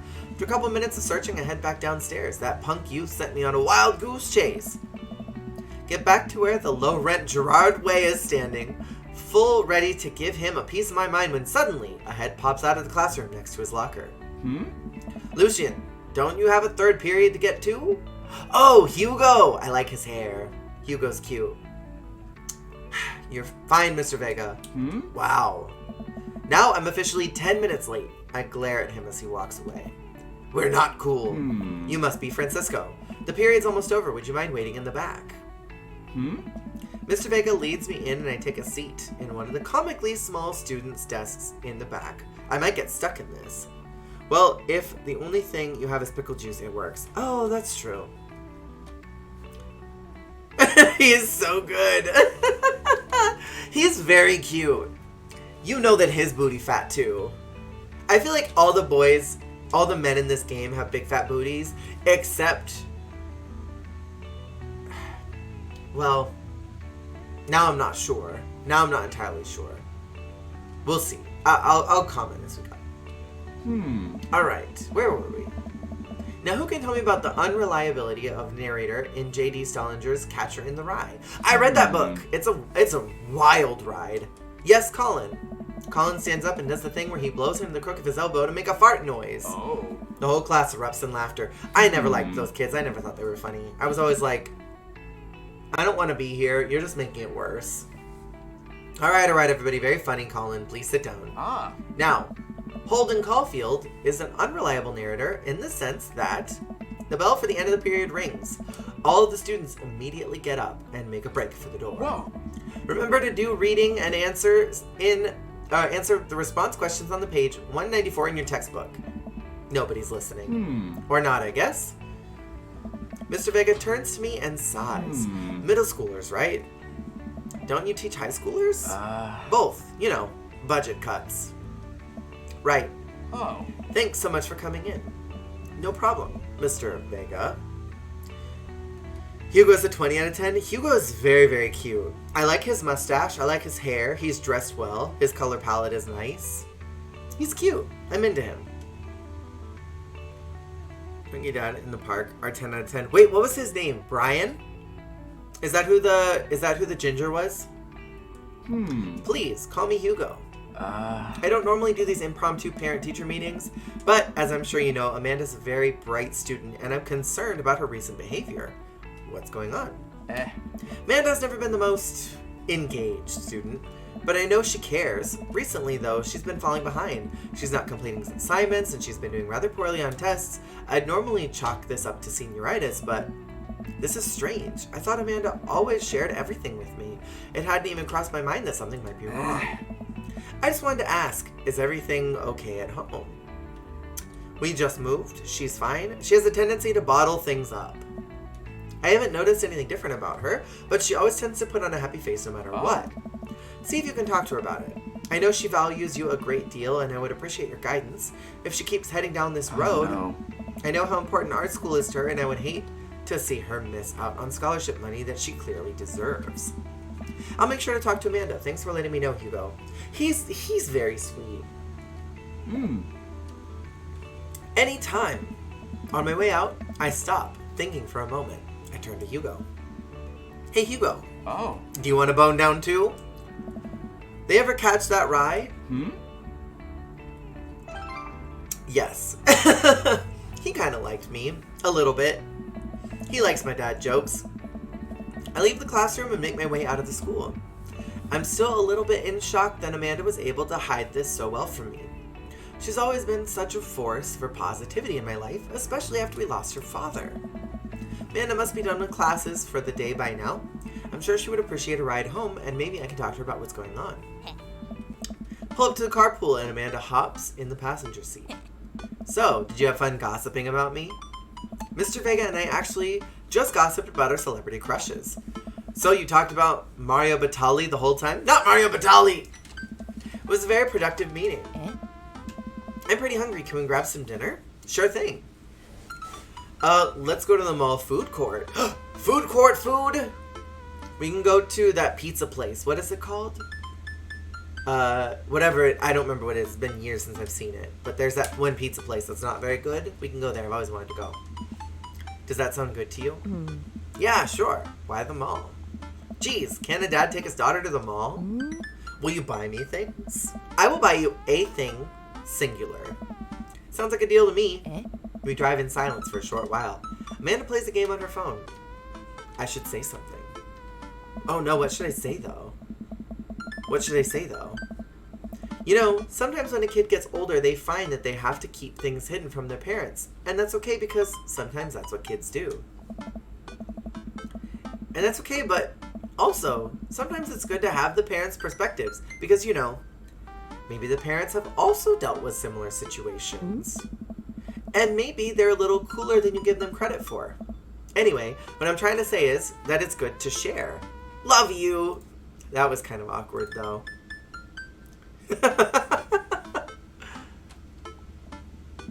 Have you been reading my tweets? You have a Twitter? What? Never mind. Look, sweaty. Mr. Vega said that you haven't been participating in class and that you're not turning things in. Oh, I'm fine, Pops. Senioritis and all that. I thought you liked Mr. Vega's class. It's fine. He's fine. We pull up to a stoplight and I Amanda. She's still texting. I want you to know that you can talk to me about anything. He sure is. Uh-huh. I can tell that whatever it is, she doesn't want me knowing about it. That's frustrating. I hear Emma R. is going to that fancy art school in California. That's exciting. Yep. Are you bummed that you guys aren't going to get to the same school? Yep. Amanda keeps texting. She stifles a laugh. What's so funny? I don't think you'd get it. Okay. Awkward. Who you texting? I hated when my parents asked me that question. I hated it so much. It was the worst thing. It was like, this is not making me want to talk to you. I don't want to talk to you. Noah. Who's Noah? My friend. Does he go to your school? Yep. Do you like Noah? Hey. What? No. Dad. Ugh. I can't believe you would... Dad. I'm gonna make dinner, binge. I'll be back. Alright, enjoy your dinner. I mean, geez. Why would you... Ugh. You think Amanda and the youth may be in cahoots? The youths are always in cahoots about something. They're always in cahoots and angry about something. Rioting, probably. Gross. Sorry, just asking. Dad, he's just my friend.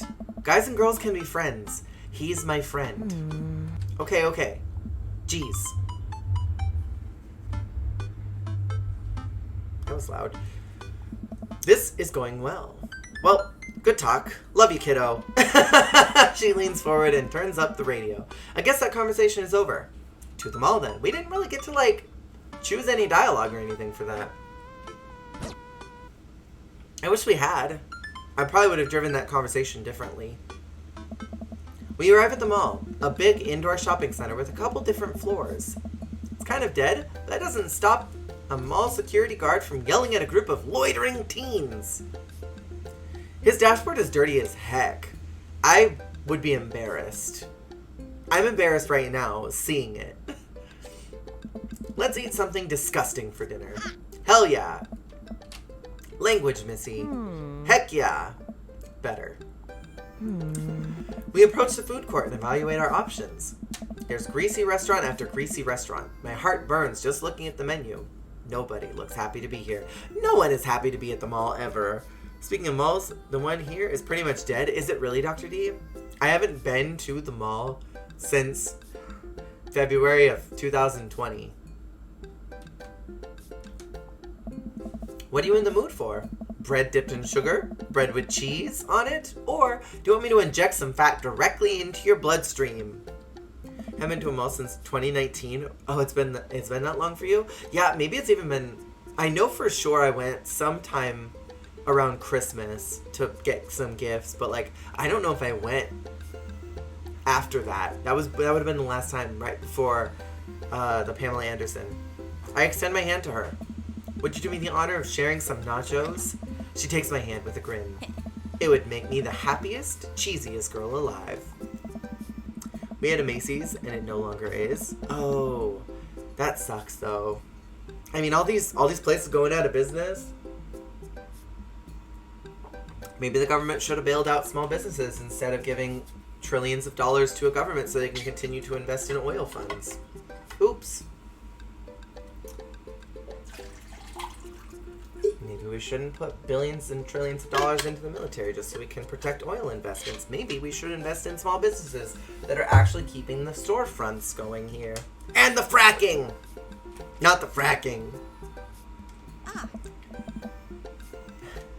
These are bad. These are very bad, but also strangely delicious. We have to eat through the pain.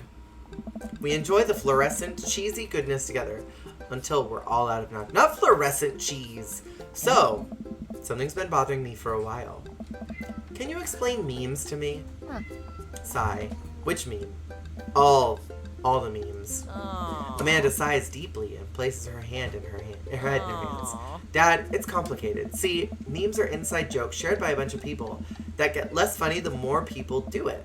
So the problem is that by the time a meme gets to you, Dad, all us youths have already done the joke to death. Oh. You don't get nachos at the mall. You get Sbarros. Sbarros, that's what I was thinking of. Or takeout Chinese. I was thinking that. I was thinking Sbarros because that's the pizza place, right?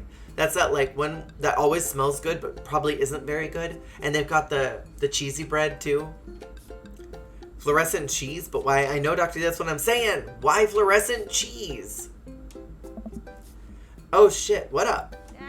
Dad, please. Anyway, changing the subject. Where to now? Want to go to that goth store? What?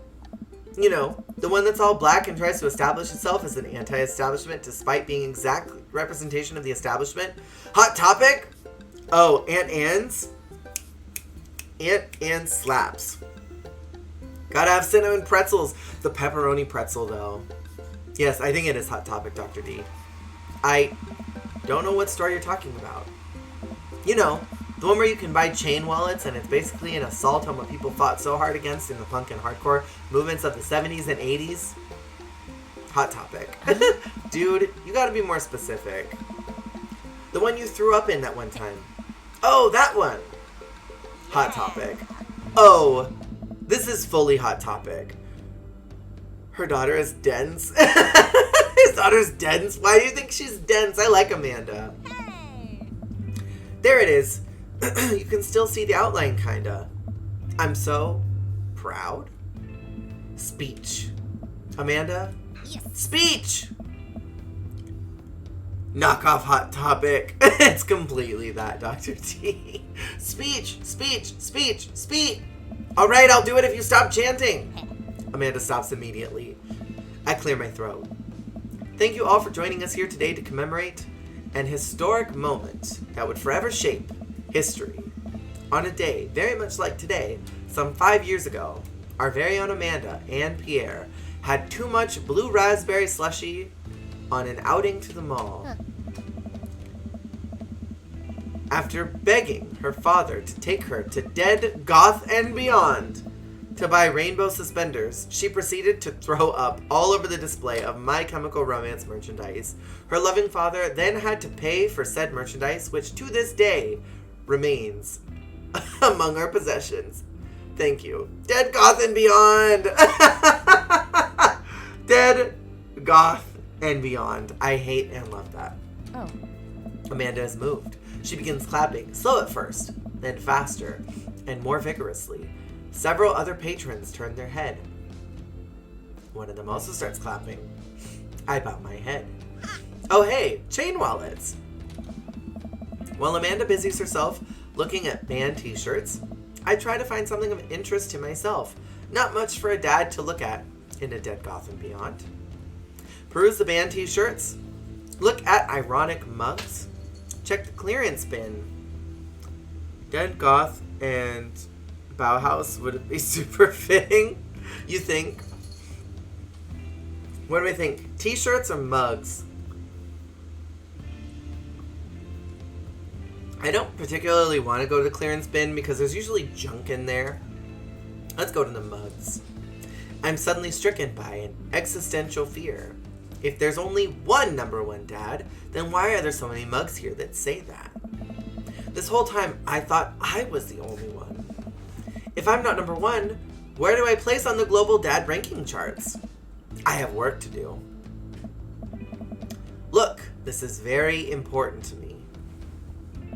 I overheard a stifled argument over at the cash register. An older gentleman is carrying a garment and showing it to a bored-looking cashier with pink hair.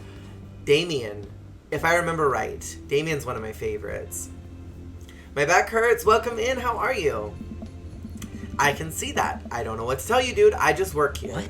Listen, when I bought this online, the website said this blouse was Victorian inspired. However, when I received it, it clearly had the trademark of Edwardian dressage. Do you want a coupon? I can give you a coupon. Will you leave if I give you a coupon? Oh, what a freaking mood. Vampy guy would eat if he had a nice little stash and goatee. Oh, truly. Damien would slap if he had a little goatee or a mustache. Is there a manager present? People have to know what they're buying. I am the manager. This poor person. I see. Well, it would seem that I have outstayed my welcome. Good day, shopkeeper. Your superiors will receive a strongly worded letter by post. Whatever, dude. The man whirls around and storms out, his literal coattails trailing behind him. I can't tell if they're Victorian-inspired or Edwardian in nature. I mean, I don't like that he's a Karen, but, like, he's kind of cute. Listen, if you've actually lived through such ages. I mean, that's true. I'm good. Just went for a walk with my dad, and we got snacks. Oh, very nice. What kind of snacks did you get? Amanda trots up to me with a t-shirt in her hand. Oh boy, here it comes. Oh no. Hey, Dadtron 5000. Yes, I'll buy it for you. Wow, that was easy. Thanks. At least it's only one this time. Amanda plops the shirt onto the counter and grins at the cashier. I love your hair. The cashier says nothing and rings Amanda up, radiating hatred. I hand her a 20. So what was that guy's deal? The cashier rolls his eyes so hard, I'm worried she'll pull something. That's Damien. He's in here all the time. He's obsessed with Victorian fashion or whatever. She hands Amanda her bag, and it's clear the conversation is over. We make our way out of the store and head home to get some rest. Got a crunchy bar, some Sprite, and a spicy dill pickle flavored chips. Ooh, I love the dill chips. Taken on the responsibility of trying every weird chip flavor. What's left on the docket that you still have to try? Amanda and I sit on the couch, trying to find something to watch over bowls of ice cream. Oh, cool. Long Haul Paranormal Ice Road Ghost Truckers is on. Your favorite, right? What a mouthful. Oh, hell yeah. They have to make it over the Canadian tundra before the ice road melts. But they're also hunting ghosts. Huh. Also, the trucks are haunted. This is an episode I've already seen, but it's one of the best. Callum and Flint Dogbone, the twin brothers, truck driving and ghost hunting duo, find themselves in the greatest peril yet. Oh no! The ghost done got control of the truck. I can't steer them there. I can't steer on them their damn ice roads. I should have read that in a country accent. That would help me. Let me use this EVP meter to try and communicate with the spirits. Flint, we're about to die. Ah, I almost got it. If you listen carefully, it sounds like it's saying, you're going to die. That's because we're about to die, you! This is art. The episode ends and Amanda excuses herself to go and start arguments on the internet. I stay up a little longer, curious about the exploits of Callum and Flint Dogbone after their disastrous ice road accident. Afterwards, I crawl into bed and get a good night's sleep. They made him a local goth who frequents Hot Topic in their adult life. That was kind of low-key hateful of them, right?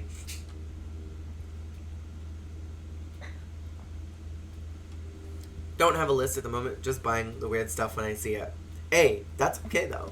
There's some weird chips. There's some very weird chips out there. Dill pickle is always good though. Morning, sleepyhead. 5 more minutes.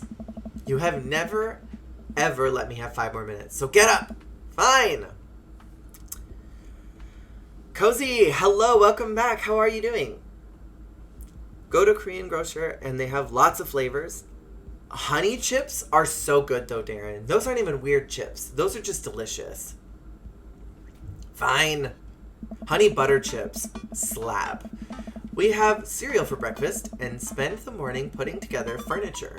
Amanda is much better at interpreting the tiny manuals. We're about to put together a few shelves and one desk, but I'm pretty sure it was supposed to be a bookcase. So you excited for the cookout today? Excited to beef up my grilling skills? If there's food, I'm excited. I'm all over those terrible store-bought sugar cookies that everyone brings to parties. Working tonight, so I can't actually be here, but on break, had to say hi. Brian, I appreciate you. I hope your night goes well. And good luck with the work. Get all of the money. I'm proud of you for doing the thing. Yeah, those are bad. Which means there are more from me. Don't you want to meet some of the people in the neighborhood? I'll probably end up standing uncomfortably in the corner with a plate of food and hopefully hope that nobody talks to me. Dad, you're a beautiful work in progress. We'll get that butterfly to emerge from the cocoon. Can't eat honey anymore because my body reacts badly to it, but I might just sacrifice my health to try honey chips because they sound good as fuck. Oh my gosh, honey butter chips are actually incredible. But like, don't hurt yourself. If you're gonna have an allergic reaction to it, it's not worth that. They're really good though if you don't. So have somebody that can eat them and won't get hurt. Try them. Numbing on some cookie dough and impatiently waiting for Amazon packages to arrive. I feel that. I make a purchase on Amazon and I immediately start tracking the package. I'm like, when will you be here?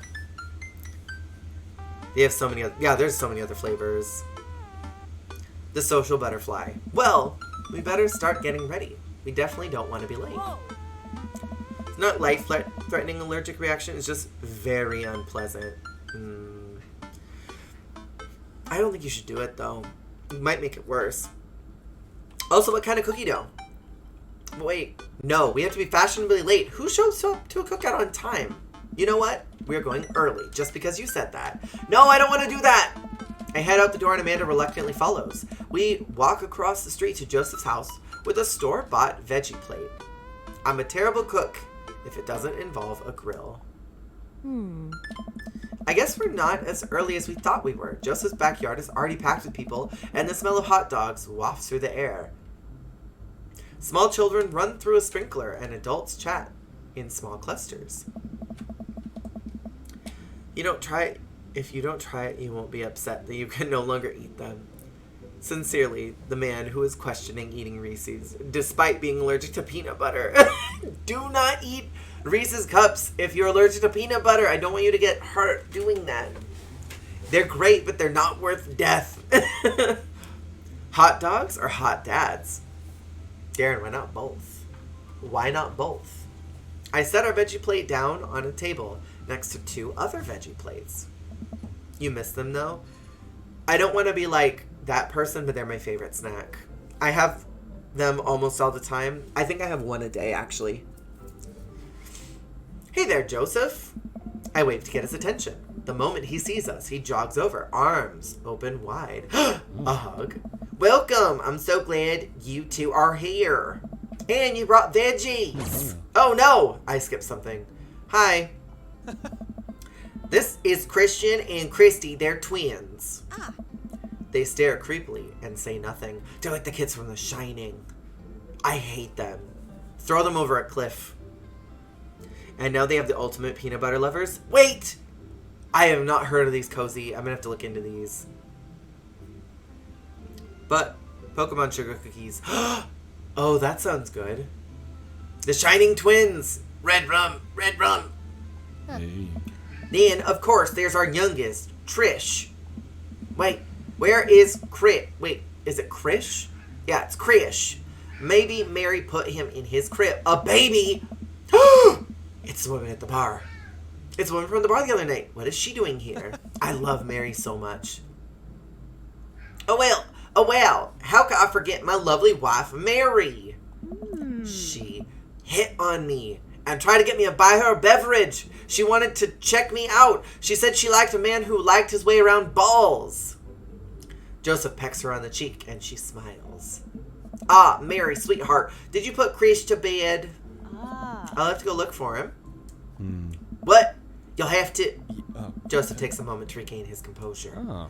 Mary, this is our new neighbor, Francisco, and his daughter, Amanda. Can't have almonds or tree nuts either because your body hates them. You definitely should not eat those then. You don't want to die. Reese's Cups are not worth it. What about sunflower butter? Oh, I've never had sunflower butter. Is that any good? I'd shake your hand, but I have a glass of wine that I need to attend to. She is a whole mood.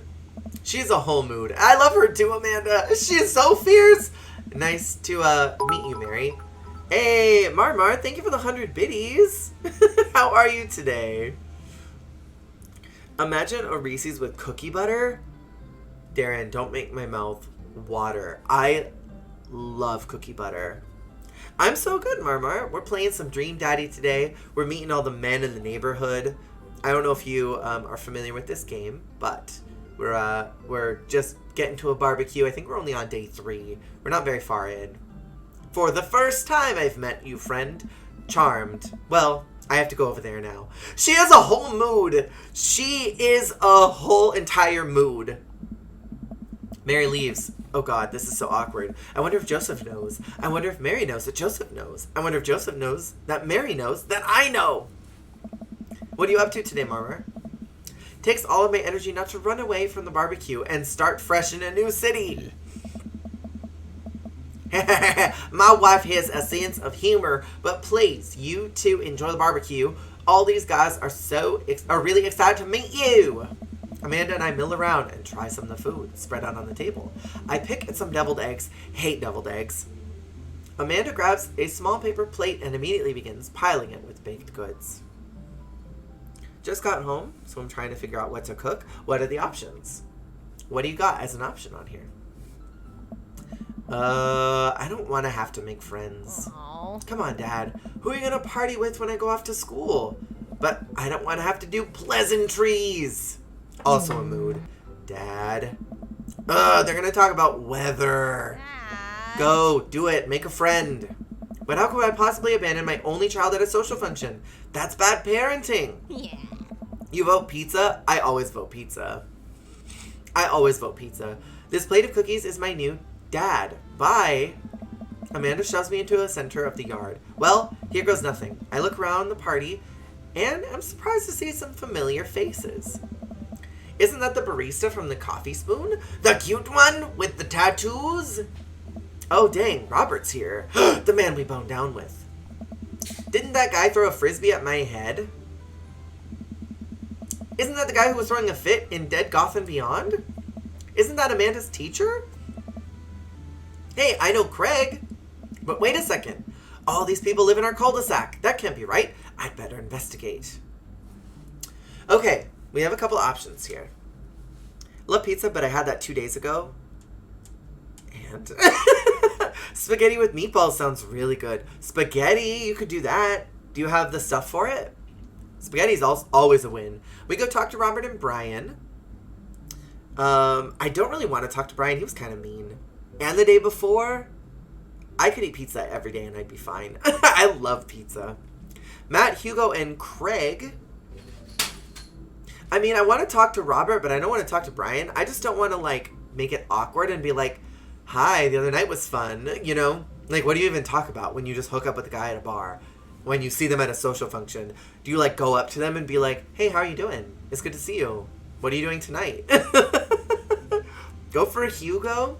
There's Matt, Hugo, and Craig. I do like Craig. He's hot. You like pesto? Pesto is really good. So many pasta dishes.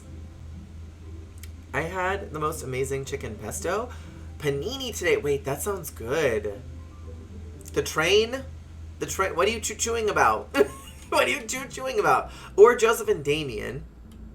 I mean, I would like to get to know Joseph a little bit better. But you vote for Hugo, we'll go over there. It's so good. Yeah, Darren saying choo choo. A train bench. Oh, this man train? Oh my gosh. Marmar, thank you for the gift sub to Kit Kat Wombat. I appreciate that. I don't know what's happening. Marmar, thank you for the 100 biddies. Wait, what are you doing? No, don't do this. Don't do this right now. I appreciate it, but don't do this. You're okay. Choo choo is what I'm about. Let me go find some food. Ah, like chewing. Go do it. Oh my gosh, Marmar. Thank you for the gift sub to Cozy Den. Hey, Cozy, thank you for the 100 biddies. Enjoy the sub now.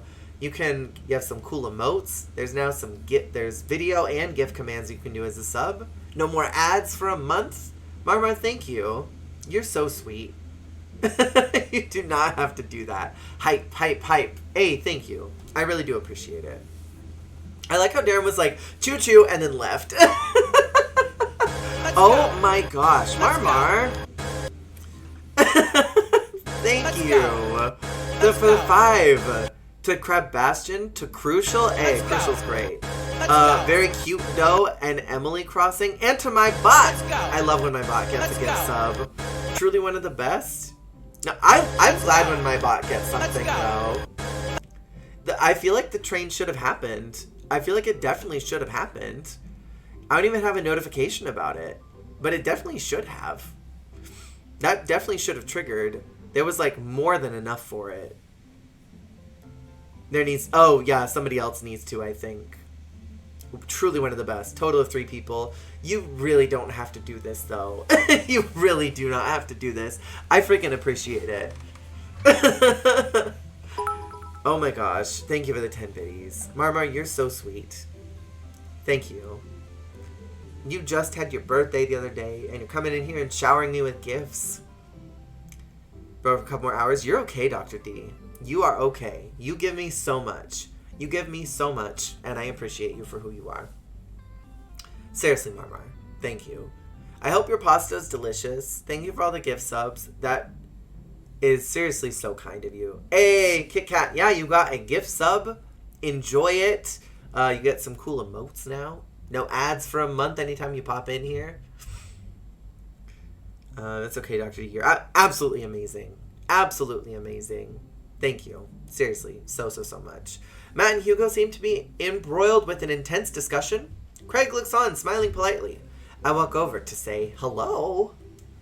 Well, I don't think it's fair to try and compare 2 art movements like that. Art! I know, look at these men. This is an entire man sandwich right here. Periods in art only exist because they're a unique byproduct of the social and political climate of the time and place, and try to take something like, say, the Rococo period and compare it to postmodernism in America. You're completely disregarding the context in which a work of art is created. Matt and Hugo seem to be so busy talking that they don't notice me. Craig leans in. Dude, I have no idea what's happening here. Craig is the one on the left, Hugo's the one on the right, and Matt is the one in the middle. Listen in on Matt and Hugo. That kind of comparison just eliminates the reason art movements are so important in the first place. You're not wrong, but I think there's no harm comparing one work of art to another. You could definitely say one painting is better than another if you're evaluating technical skill from a purely formalist standpoint. If I showed you a Matisse and then something by the Dutch masters, which one would you say shows more technical prowess? I am so lost right now. I shoot a weird glance over at Craig, who returns it. Well, sure, you could say that Dutch masters were technically more skilled, but I would argue that while the Dutch masters were better painters, Matisse had better paintings overall. I have no idea what you guys are talking about. Well, that's pretty subjective. Art is dead! I mean, I don't really know what they're talking about, but I'd rather just be like, that's subjective. But then what if they ask me something? What if they ask me a question and then I have to... How do you mean? Damn it! I knew that was gonna happen! Well, that painting of the guy with the apple in front of his face is pretty nice. Matisse rocks. Oh.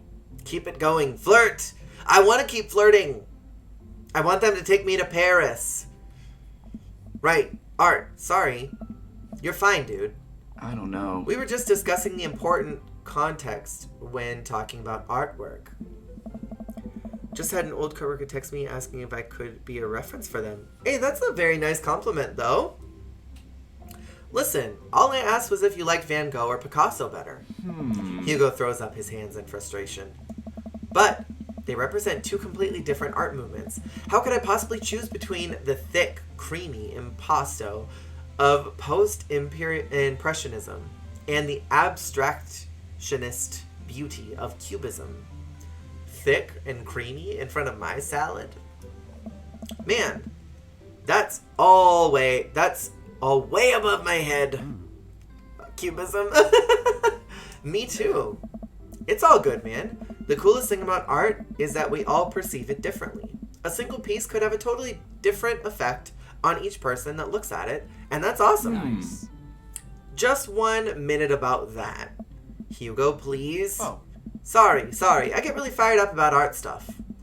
Francisco, how you liking the neighborhood? It's pretty nice. Everybody's been super friendly. Hey. Seems like your daughter is fitting in just fine. Matt points across the yard to where Amanda, Daisy, and another young girl are playing. They're all sitting cross-legged in the grass, picking weeds and weaving them into little flower crowns. It's pretty adorable. The girl I don't recognize jogs over to us. What is it, sweetheart? Oh, she's cute and kicky! It's a flower crown. I thought you'd look cute in it. Hey. Well, there's only one way to find out. Matt takes the flower crown and places it on top of his head. Oh, it is cute. Am I cool now? We finding a daddy tonight? We are finding a daddy on this night, PJ. How are you? If I had a child, it would be her. I mean, she's real cute, Darren. Like, look how kicky she is. Look at all her bracelets. Look at her little hat. Her little pillbox hat. She looks like Jackie Kennedy. With that little hat. I love it. The girl stares at him, thinking it over. Nope, but you're slightly less uncool than you were before you put it on. Oh. Hey, Francisco, this is my daughter. Hello. I'm Carmen Cita. Oh, she's fierce. Her name? Mama. That's the T. On Pride Month? On Pride Month. Amanda comes over with Daisy in tow. Dad, look, I'm making friends. Are you making friends? You better be making friends. Yeah, actually, Amanda, you remember the cool barista from the coffee shop and my old college friend and, your teacher. I remember once I went to a party, that my parents went to. It was like an adult thing, and one of my teachers was there. And it felt so awkward and uncomfortable. And then it wasn't anymore because I found out he was actually really cool. And he had 2 kids that were very close in age to my brother and I. And we ended up finding out that we were like literally 1 block away from each other. And we could walk to his house if we cut through one of our neighbors' yards. And so we would go over there all the time. But it was really awkward at first. And then I found out he was cool. Because like, I guess like when you're in school, you think all your teachers are just like, they only exist in that space. That they only exist as a teacher and they're just there to like make everything rough for you. But then like when you actually get to know that they're actual humans, then it's like, oh wait, you're a real person. Like I feel like it's weird, even as like a child who has a sense of object permanence, to not just see a teacher as only being a teacher, you know? But he was really sweet. His kids were really cool. I loved hanging out there. That's where I played Super Smash Brothers all the time. They were really fun. I loved them. I still remember their backyard. Mr. Vega, I didn't realize we were neighbors. Oh. Yep. You still gonna get me that overdue term paper? Not that! Aw. Great seeing you. That's the worst part. Amanda finger guns her way out of the conversation like a champ. She learned the finger guns move from me. I'm very proud. She's definitely a charmer. Speaking of which, where did my son go? Sweet Manchego. Hugo looks around the party. He must finally spot him because his eyes go Whoa. wide. Ernest Hemingway Vega! Are you smoking? Ah. Ernest is holding a lit cigarette. Nope. I see Ernest across the way. He casually takes a long drag of his cigarette and then flicks it into a gutter. Unbelievable. Excuse me. Hugo marches over to Ernest and I turn my attention to Matt and Craig. Kids, right? Man, I do not envy Hugo. The last barbecue we had, Ernest tried to shove a sparkler down Joseph's pants. Nearly burned down half the yard. He tried to put a sparkler in that man's pants? What if he had blown his hoo-ha off? In the barbecue we had before that, he actually burned down half the yard. And then it spread onto my lawn and burned down half of my yard too. High school, I was involved in youth group. One of the adults that helped ended up as my chemistry teacher. How was that for you? Was that awkward, Dr. D? Your character, Jared. They're like, dem booty. I tried to make the character as cursed looking as possible.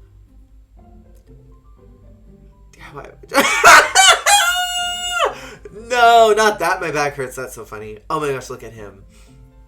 Hugo walks back over to us, practically dragging Ernest behind him. Hey everybody, sorry about that. Francisco, this is my son, Ernest. Hello. I mean, look how crazy he looks. He looks nuts. And the lips, work done. Ernest looks away, sulking, his hands shoved deep in his pockets. One time, one of my teachers in junior high, her husband ended up being my high school chemistry teacher, which was really cool. Chopping vegetables at my desk right now. Oh, what kind of vegetables are you chopping? What are you making? Hugo nudges him impatiently. Hey, nice to meet you, Ernest. What grade are you in? I would not want to talk to a kid at a party. I'd be like, I don't want to meet your kid. I'm gonna go and get some punch. Red and yellow, orange bell peppers. Ooh, wait, those are just good on their own. Oh no! Yeah, good for you. I missed whatever it was. Can I go now? I'm tired of talking to old dudes who blame my generation for the failing economy. I never once said that. Ouch. Ernest. Oh yeah, because I'm totally embarrassing you.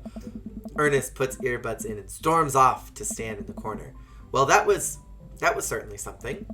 He seems nice. I guess I wouldn't say that in real life.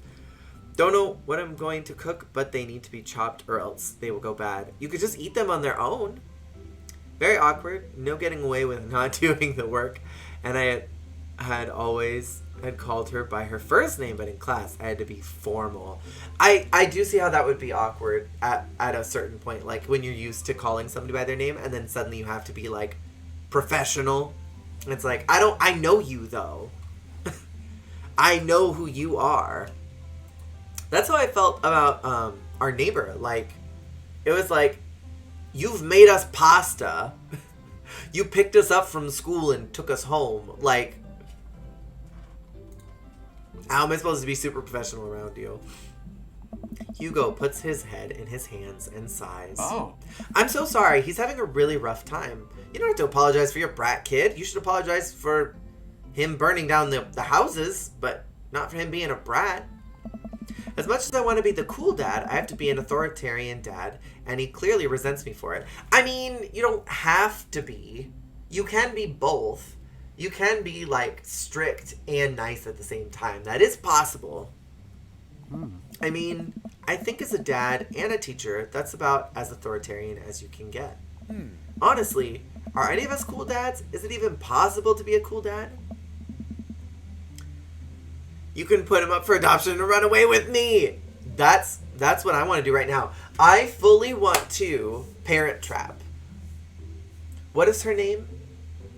Meredith Blake. I want to Meredith Blake this. I want to get married to each one of these rich men. I want to send their little brats off to Switzerland, take their money, run the vineyard, and break up and take all of it. They're not mutually exclusive things. Wait, which aren't, Dr. D? What? I'm cool as a cucumber. Hey. See? That right there. You can't say that. My kids think I'm cool. Oh, wait, the cool and authoritarian, is that what you mean? But for how long, Craig? How long do we get to be the cool dads? I don't know. I don't know. Hey. I think we just have to accept the fact that as dads, we've become the machine we once raged against and accept our fate to unironically wear socks with sandals. No, socks with sandals are a criminal offense. I will not take any questions on this. Your kids may think you're cool now, but the moment they hit puberty, you're doomed. Yeah, I don't think they're mutually exclusive, but like, I think it's possible to be cool and also strict. I don't think you have to run the gambit of like, oh, I've got to be like super strict and authoritarian all the time. Like, as your kids get older, you have to loosen up certain boundaries and like let them fail on their own. Because if you're like constantly babying them and like holding them to certain standards, they're just going to get mad at you and they'll never learn how to be a functioning adult. I don't know, that's just my thought. Amanda's 18 and she still thinks I'm cool. I yell across the yard to my daughter, Amanda, I'm cool, right? Amanda just laughs. She keeps laughing. I see your point. Oh. As much as we all want it, I don't think it's as important to be a cool dad as it is to be a good dad. We can't all be best friends with our kid. It just doesn't work. I mean, look at me and Ernest. Our job as parents is to make sure our kids turn out okay. Yeah, you're right. But it'd be nice to have it both ways. Hearing these guys talk about this makes me think of my relationship with Amanda. We get along so well, but there might come a time when it won't be like that. Is college when that happens? Sandals? No. Slides? Yes. What's a slide? Each has its place. Right. Don't let us eat up your time, Francisco. Go meet some other people around the neighborhood. Do I go talk to Robert? Or do I go talk to the Christian? Hello, sunshiny stars. How are you? A slide is a flip-flop that goes across the top of your foot instead of between your toes. Oh. I don't wear those either. I don't wear those either. I know what you're talking about now. Maybe I'll go broach the sex conversation. Great. I love seeing you. I always love seeing you in chat. It's always so nice to see you, sunshiny stars. I hope you're having a nice day. I played Dead by Daylight with Adonis last night until, in his words, stupid o'clock. I raided him. He was literally about to get off. And I raided in. And he was like, well, now I got to do more games. And so I jumped in and I played with him. I think it was 7 in the morning when he finally went to sleep. I think we played, it was like 4 in the morning for me. Saw that he was live when I woke up this morning. Yeah, it was probably my fault. If I hadn't raided, he probably would have gotten off and gone to bed. But I think me raiding him, he felt obligated to stay in for longer. It was fun playing with him, but I felt bad. I was like, I'm keeping this man up. I'm keeping this man awake. Let's go broach the sex conversation. I walk over to Robert and Brian, who are chatting over drinks, determined not to be weird about what happened that night. Damn it, he's going to be weird about what happened. I hope Robert feels the same. Hey, guys. Francisco, how the heck are ya? Settling into the neighborhood all right? Oh, you betcha. Got the living room in order at least. That's great to hear. I've been doing some living room work as well. Finally got the 50-inch in there. The game looks great in high def.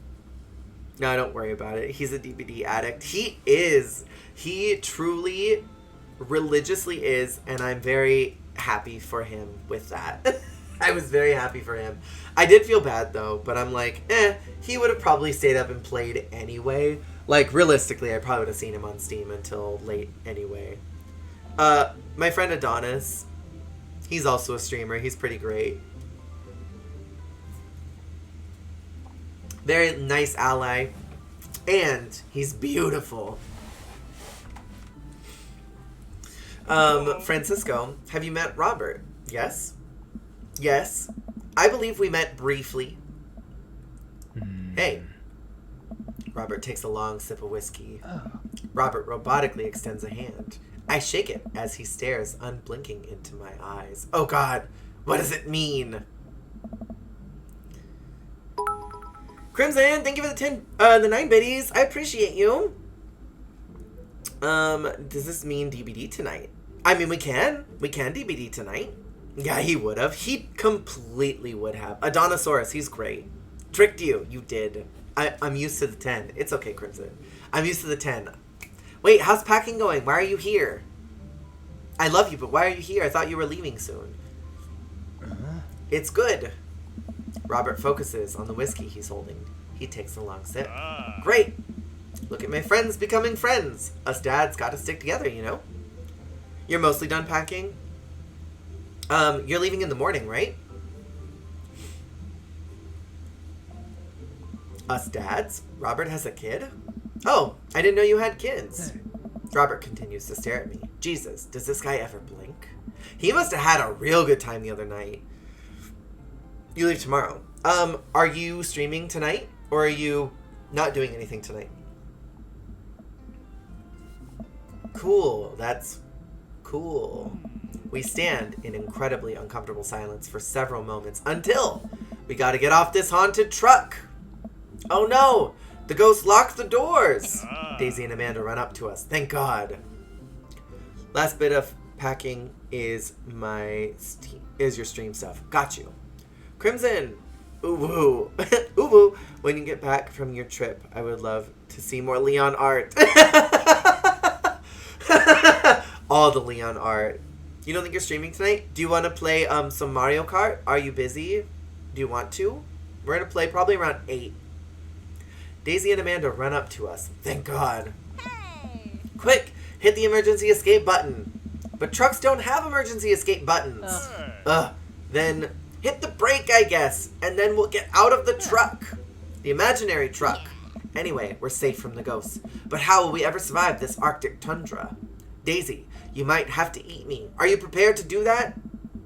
You'll play some Mario Kart? Perfect. Your dad will be here in an hour-ish. Okay, so you might miss the first few races. No worries. No worries. That's cold-blooded. I like that. Although I'm not sure I have the materials required to properly cook you. But wait a second. Are you guys playing? Long Haul Ice Road Paranormal Ghost Truckers? Yeah! Amanda and I love that show. It's the best, especially that episode where Callum hides Flint's keys and Flint retaliates by breaking an ancient cursed urn and sends the spirit after him. Yeah, it's such quality reality television. Right, Daisy.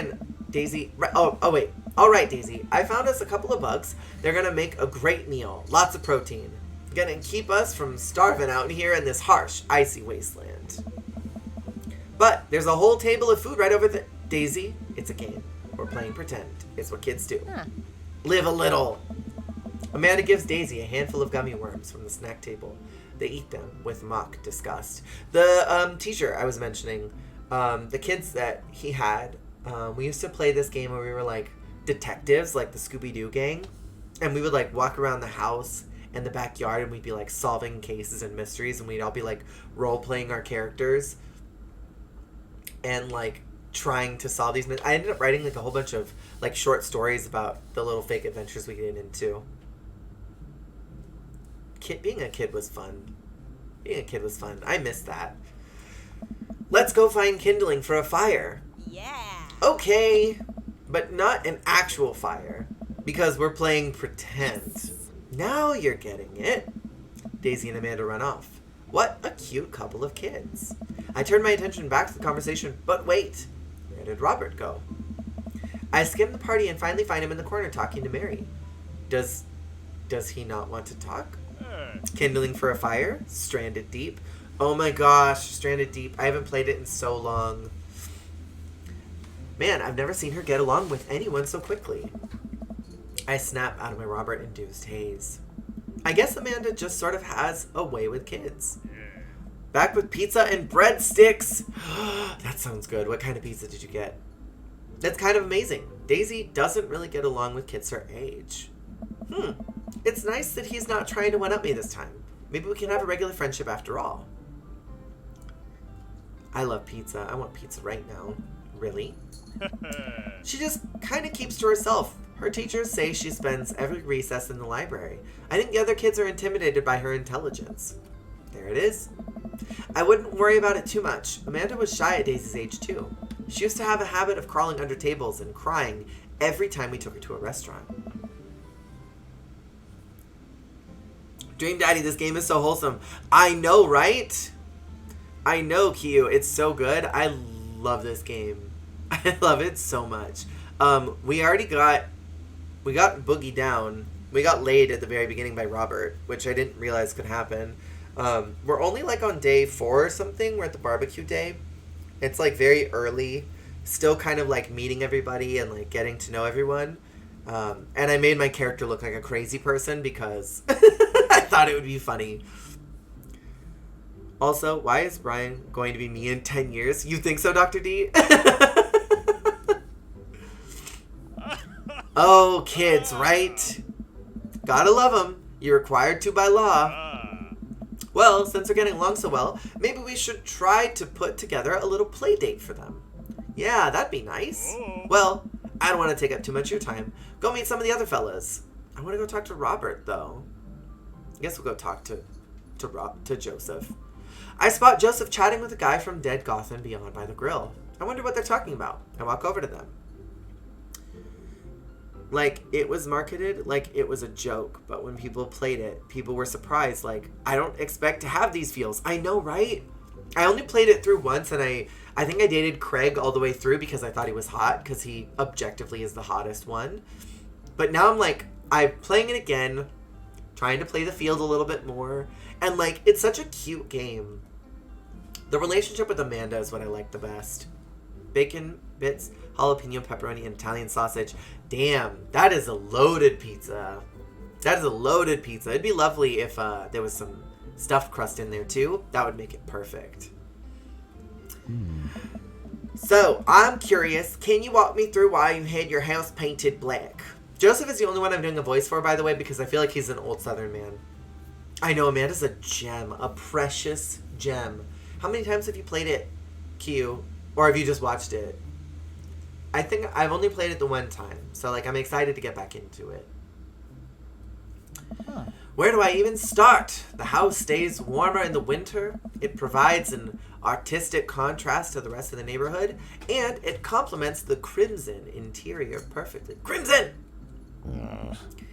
It's definitely an interesting choice. Oh. Yeah, I agree, right? That would be a perfect pizza, but the breadsticks too. Breadsticks slap. Just watch it, but a few times. Okay. I'm excited. He mentioned something about crimson. About a crimson interior. I thought it was interesting. Anyway. Francisco, I was just having a conversation with Damien here about his aesthetic design decisions. Where I jump in streams and tell them, this isn't a joke game. It's precious. Isn't it, though? Isn't it, though? Damien regards me up and down with a warm but critical eye. How do you do? I don't believe I've had the pleasure. Damien has painted nails. I just noticed the painted nails. And yeah, Craig is probably the most objectively hot. Yeah, right? Damien is very, very cute, Crimson. Damien is very, very cute. I've gone on a movie date with him once before, but I don't think I've done anything else. I don't know. Craig just, like, objectively, I think is the hottest. But I think Matt might be one of the most interesting. I don't know. I like all of them a lot. I think I saw you in Dead Gotham Beyond the other day. Damien's face turns bright red. I must apologize for my behavior on that day. You see, I take the goth lifestyle very seriously, and to be caught in a ruse by such corporations as Dead Gotham Beyond was profoundly frustrating indeed. Huh. Oof, I'll catch you another time. Bad timing. Person I was waiting for just finally got back. No worries, Q. Enjoy your night. Thanks for popping in. I appreciate you. I hope you know that while my anger may have been justified, it was no such way for a gentleman to act. It's okay, man. Do tell me about yourself. Are you new to the area? Yes, my daughter and I just moved in the other day. She was the one I took to Dead Gotham Beyond. Love you, babe. Oh, you're so sweet, Q. Thanks for popping in. Love seeing you. Have a wonderful night. Hope to see you soon. We'll be carding later, and then tomorrow is Community Day, so we'll be doing a lot of community games for pop in. Very good taste on her part. Does she partake in the goth lifestyle? I'm finding his voice. I think for a second, I look over to Amanda, who's hanging out with some of the older kids in the neighborhood. Oh, my. Hey, Amanda, would you consider yourself goth? Amanda yells back. I wouldn't necessarily try to fall under one specific label, but I guess if I had to choose, I would more describe myself as a twee hipster with some normcore leanings. Bats are cool, though. Ah, pity. Are you enjoying the party so far? Oh, definitely. Thanks so much for putting this on. It's nice to be in a cul-de-sac where everybody is so friendly and welcoming. Bats are cool, right, Crimson? I would love to turn into a bat. If I could just turn into an animal at will, I would love to turn into a bat and just fly away from my problems. Amanda walks up to the conversation. I also like The Lost Boys a lot. Really good movie. Does that count as goth? That has Kiefer Sutherland in it, right? Bats are so cool, Dr. D. So cool.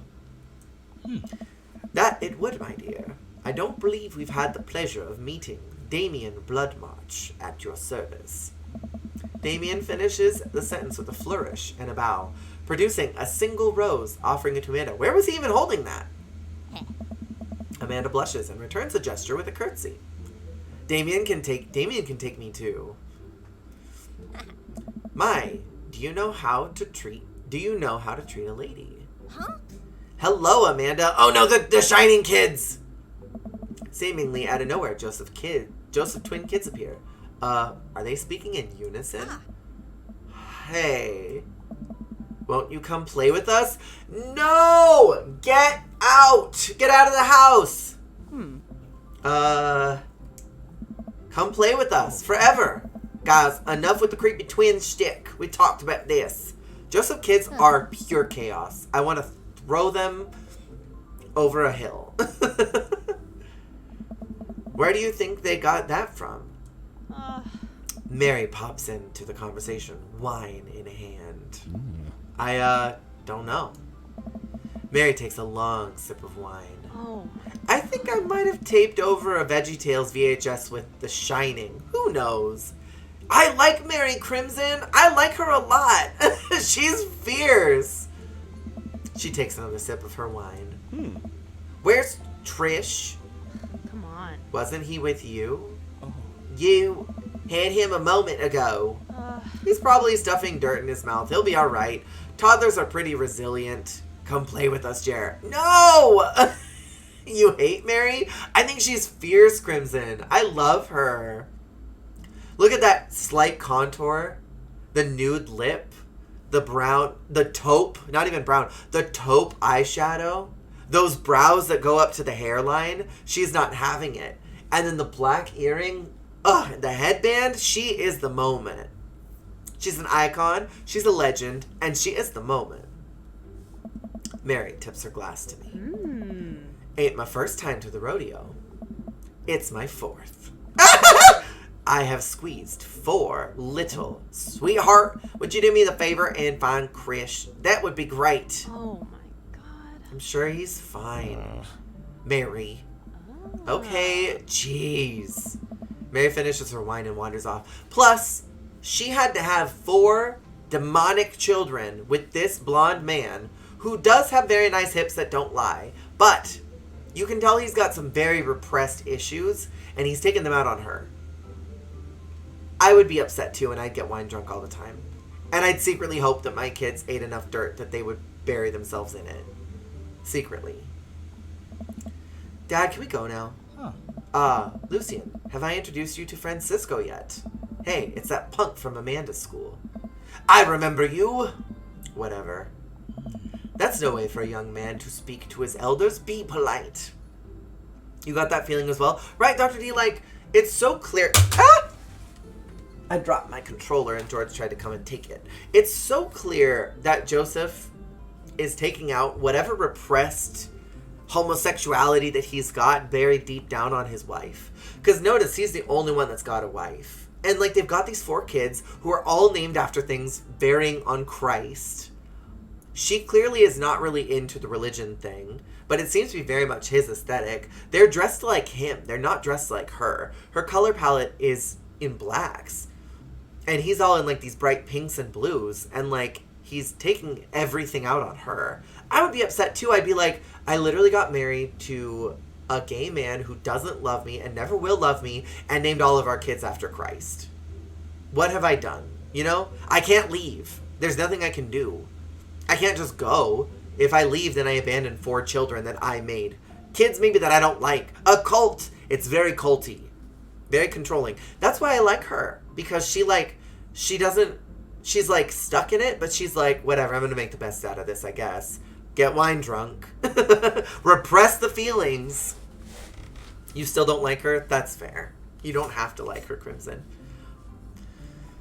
Lucian bows. Whatever, sir. Lucian bows again. Mr. Christensen, may I have a veggie burger, sir? His name is Joseph Christensen, and he named all of his kids after Christ Christensen. Coming right up, bud. Are you vegetarian? Yup. Make that 2 veggie burgers. Do you know that some people in the Victorian era were vegetarians?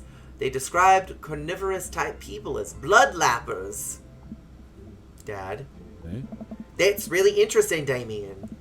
Joseph turns on the grill. Just a hint of tattoo peeks out from underneath his sleeve. I can't believe I didn't notice it before. It looks like the bottom of an anchor. A gay sailor. I'm telling you, he's a gay sailor right now. Whoa, is that a tattoo? Yeah. Yep, I wasn't always a youth pastor, you know. That's so cool. Want to see mine? What? What? Lucian pulls back some rubber bracelets, revealing a lopsided 666 in black ink. Fierce. My buddy gave me a stick and a poke tattoo last week. I think it's healing up pretty good. Fierce. Oh, I just noticed it. Lucian. We'll talk about this later. Yeah. That's pretty cool. What is the significance of the tattoo? I don't know. I just thought it looked sick. He was like, I'm going to get the devil's number on my wrist just because I think it's cool. Well, in my opinion, the only reason you need to get a tattoo is because you want one. Careful, though, that number carries white. Man, Joseph is way cooler youth pastor than I thought. I just figured youth pastors popped out of the womb with a Bible. I wondered what he did before preaching. Oh. And without further ado, let's work some magic. Mood, right? Joseph closes his eyes, takes a deep breath, and gets to work. With the greatest of ease, he sets patties on the grill, flourishing as he flips his spatula in the air. It's easily some of the best grill work I've ever seen. Oh. You guys think this is my first time in front of a grill? He's working faster now, effortlessly tossing cheese onto patties and perfectly grilling onions on the side. One after another, the dads take notice and crowd around Joseph to admire his masterful technique. Technique! Technique! Technique! Probably didn't know this, Francisco, but Joseph's known around here for his grillmanship. He's unrelievable. I hate that. I've tried to get on his level, but I just can't catch up. Oh no, the dad buns. Hey. Let us keep studying. He has a rare quality about him. No! Mustard, we keep talking about this. Can't we just appreciate the arts? Hey. I've never seen him make a mistake. Oh. Okay, we need to stop. This is getting too cheesy. The dad jokes puns. I can't handle it. Please stop. That's how I feel right now. All the children at the party boo. The glorious display of puns in unison. Alright guys, the food's ready. Please form an orderly barbecue. No, I want them to stop. I want them to stop. Amanda groans. We all grab our food and hang out, enjoying perfectly cooked cheeseburgers. Man, it's so wild how all of us dads live in the same cul-de-sac, and all of you are single, except for Joseph. Hey. Kinda nice, isn't it? Feels like there's a real community here. Totally helps when you're just a single dad trying to raise a kid. We're happy to have you here, man. I think you're gonna like this neighborhood a lot. Oh. Plus, Amanda seems to be getting along with all the kids. If she decides to get into babysitting games, she'll really make a killing. Hey, why don't you add us all on Dad Book? Dad Book? Yeah, it's a great social network for dads to keep in touch with each other. We're all on it, so if you ever need to reach out to anyone, that's the simplest way of doing it. Sorry, I'm just an old-fashioned dad. Social media goes over my head sometimes. Don't worry, Pops. I'll help you figure it out. The rest of the barbecue goes smoothly. We all trade stories and drink beer as our kids play on the lawn. Amanda breaks up a fight between Carmencita and those weird twins. I think they wanted her soul. Amanda and I walk back to our place as the sun sets over the neighborhood. Pretty fun party, don't you think? I mean, I got a burger in me. I felt like I was at a networking event. Wish I could have been playing Paranormal Ice Road Truckers.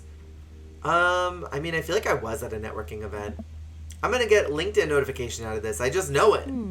You don't think it's nice that people want to connect with you?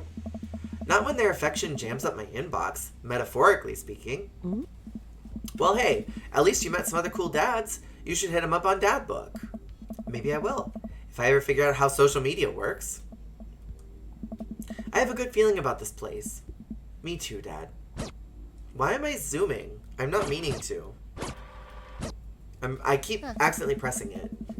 Amanda and I arrive home with the remnants on our veggie plate. Seems like nobody was really into the cauliflower. Dad is getting Taco Bell before he gets to your house. Taco Bell! What are you getting, Crimson? Any big plans for this evening? Actually, yeah. Going out with some friends.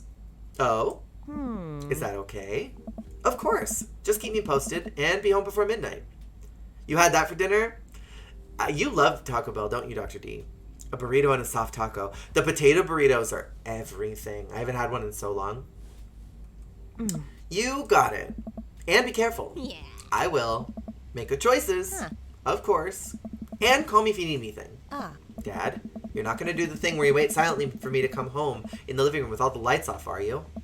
What? No, I've never done that, and I will never do that. Okay. Do you have plans tonight?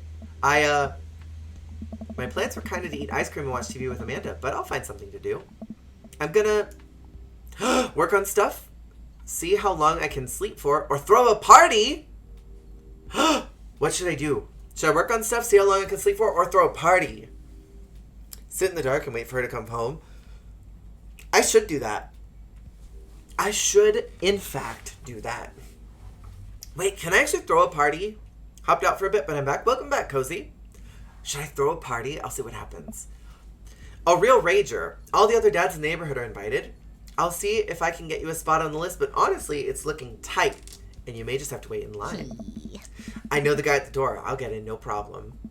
I'm just relaxing tonight. Have fun. No! Great. See you later. I want to throw a party!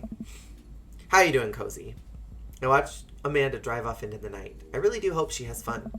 I plop down in front of the TV and turn on some Wine and Dine Mastermind with the celebrity chef, Gavin Chapman. Looks like Gavin's making a roasted rack of lamb with rosemary mashed potatoes. That sounds good. I love mashed potatoes. I'd love to be able to cook like that. Although, I think if I was actually good at cooking, I'd use my powers for evil. Like, just making baked Alaskas all day, instead of any food of real nutritional substance.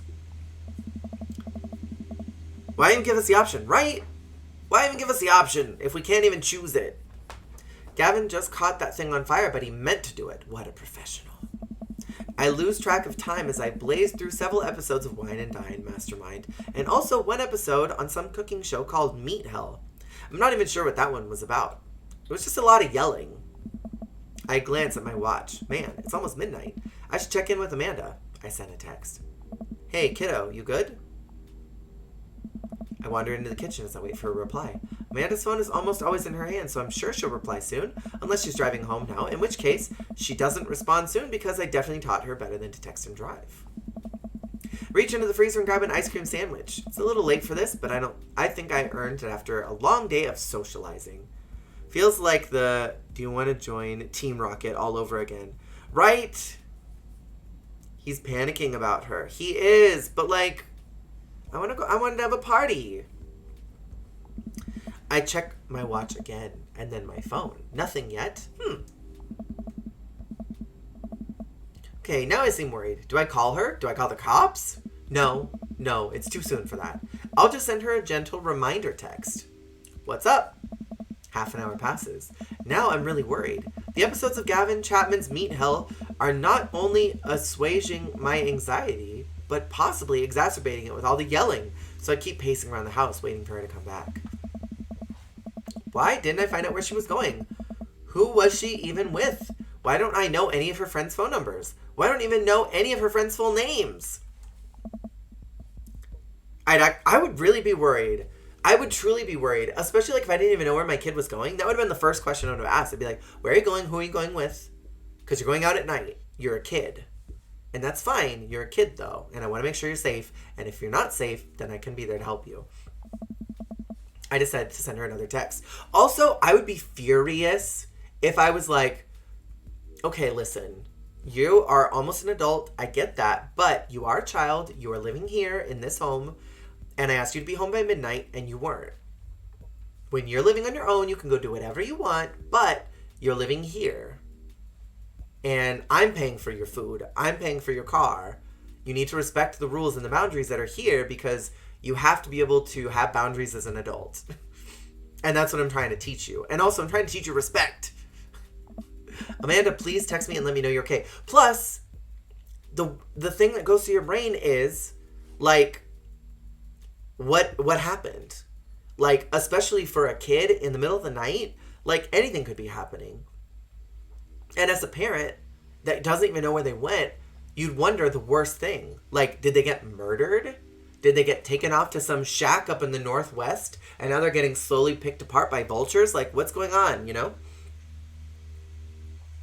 Still tell my parents where I'm going when I'm at their place. I mean, if you're with family and you're close to them, like, I mean, even if I have friends come over, I'm like, please let me know when you get home because I just want to make sure you're safe. Like, even like that, like, it's just a respect thing. Let's say something when you're going to be late. Right, that too. Like, hey, we got caught up. I'm going to be hanging out. Is that okay? Like, is it okay if I stay up? Just so I can be like, oh my gosh, please take care. Please be safe. I'll be here. But like, no later than this time. I want you to come home. Especially like if you're still a student, you're still in school. Alien abduction, right, Dr. D? I can't help but think of all the awful things that could happen to her. Oh, thank God. It's her. Amanda opens the door and shuffles in. Finally she's back home. I'm glad she's okay. Sup? Sweetie, thank God you're safe. Yep. But now that I know she's okay, I'm really mad. Why didn't you answer my texts? Amanda pulls her phone out of her pocket. Huh. Oh, whoops. Guess I didn't see those. She starts to walk to her room. No. Come back. Come sit over here with this little duck plush. Amanda Ann. Whoa, we're pulling out the middle name now? Amanda, you came home an hour and a half after your curfew and you didn't respond to any of my texts. You really freaked me out. I was about to call the cops. Oh, I'd be so upset. I'd be furious. I'd come back after curfew with no issues because I told my mom we were running late. And when we got in the car and stuff. Right, I've done the same thing. Like, my parents had pretty strict curfews, which were extremely early for my age. But I'd be like, hey, I'm still hanging out with my friends. Is it okay if I come home later? And they were like, we're not happy about it, but sure. Like, we wanted you to come home so you don't wake us up because they had to work in the morning. And it was like, we have to wait for you, because we had an alarm system, and if I came home, like, I would have to turn it off and then, you know, rearm it and everything, and they would hear all that, and it was right next to their bedroom door. So, like, they usually would wait for me, which is why they didn't want me being out super late, so that they could get to bed on time. Dad, you're seriously overreacting. You're not going to be like this when I go off to school, are you? No, because you're going to be an adult. I have the right to be concerned. I was scared. Or I don't like your attitude. I mean, I don't really like her attitude. Curfew is usually when the street lights came on, and if I was late, I'd call my mom and tell her. I think one time I was like 15 minutes walk away from the home when lights came on. Yeah, my curfew when I turned 16 was 10 o'clock, which was kind of early, but like, I was also 16. But I mean, I was in a small town. Like, nothing was happening in that small town. It's not like I was doing cocaine like my friends were. Like, I was legitimately just like hanging out at the coffee shop. But, like, also there wasn't anything to do after 10 o'clock, so, like, I get it. That was when I was in grade school. I mean, that I get. When the streetlights come on when you're in grade school, it's like, you're a child. Your curfew was not going anywhere? Really? You didn't have... You had, like... You weren't allowed to go out at all, Darren? Didn't go out much when I was in high school. I went out a lot in the afternoon, after school. I would go and hang out at the coffee shops with my friend because I just didn't want to be home. Even like when I was working, my parents had a curfew. Like when I started at 18, they were like, you have to be home at a certain time. And I'm like, what if I want to go to Denny's? What if I want to get off my shift and go to Denny's? I have a right to be concerned. You're my only daughter. Well, I can't give you a play-by-play of everything I do all the time. I'm 18. You shouldn't even be giving me a curfew in the first place. Listen, lady, you live at home. You live at home. Here, in the home that I'm paying for. Do you pay rent? When you pay rent, then you don't have a curfew. Pay rent. Don't have a curfew. Didn't really have a curfew mostly because I didn't go anywhere. I didn't go away. Oh, that's fair, Dr. D. I guess, like, if you don't go anywhere and it's like, what do you need a curfew for, you know? I wasn't really in a position to go anywhere, but I never really asked because it didn't seem like it was an option. Oh, I see. See, I pretty much was like, I want to go out and hang out with my friends. And my parents were like, come back at 10. And that was the thing. I just said, I want to do this. And they said, here's what you can do. It was mostly staying the night at friends' houses. Oh, I didn't do that very much. I had a lot of anxiety about staying over at people's houses because I hate pooping in places that aren't my bathroom. So I didn't like going to friends' houses because I didn't like pooping in the bathrooms. I was trying to grab Mason, but he didn't let me. A sleepover until I was in my 20s? Really? I had my very first sleepover at 12. I had my first one at 12. It was fun. But then I went home, like, almost immediately. It was supposed to be a sleepover. I went home really early, and then I stayed over another time. And I went home early because I needed to poop, and I didn't want to poop at their house.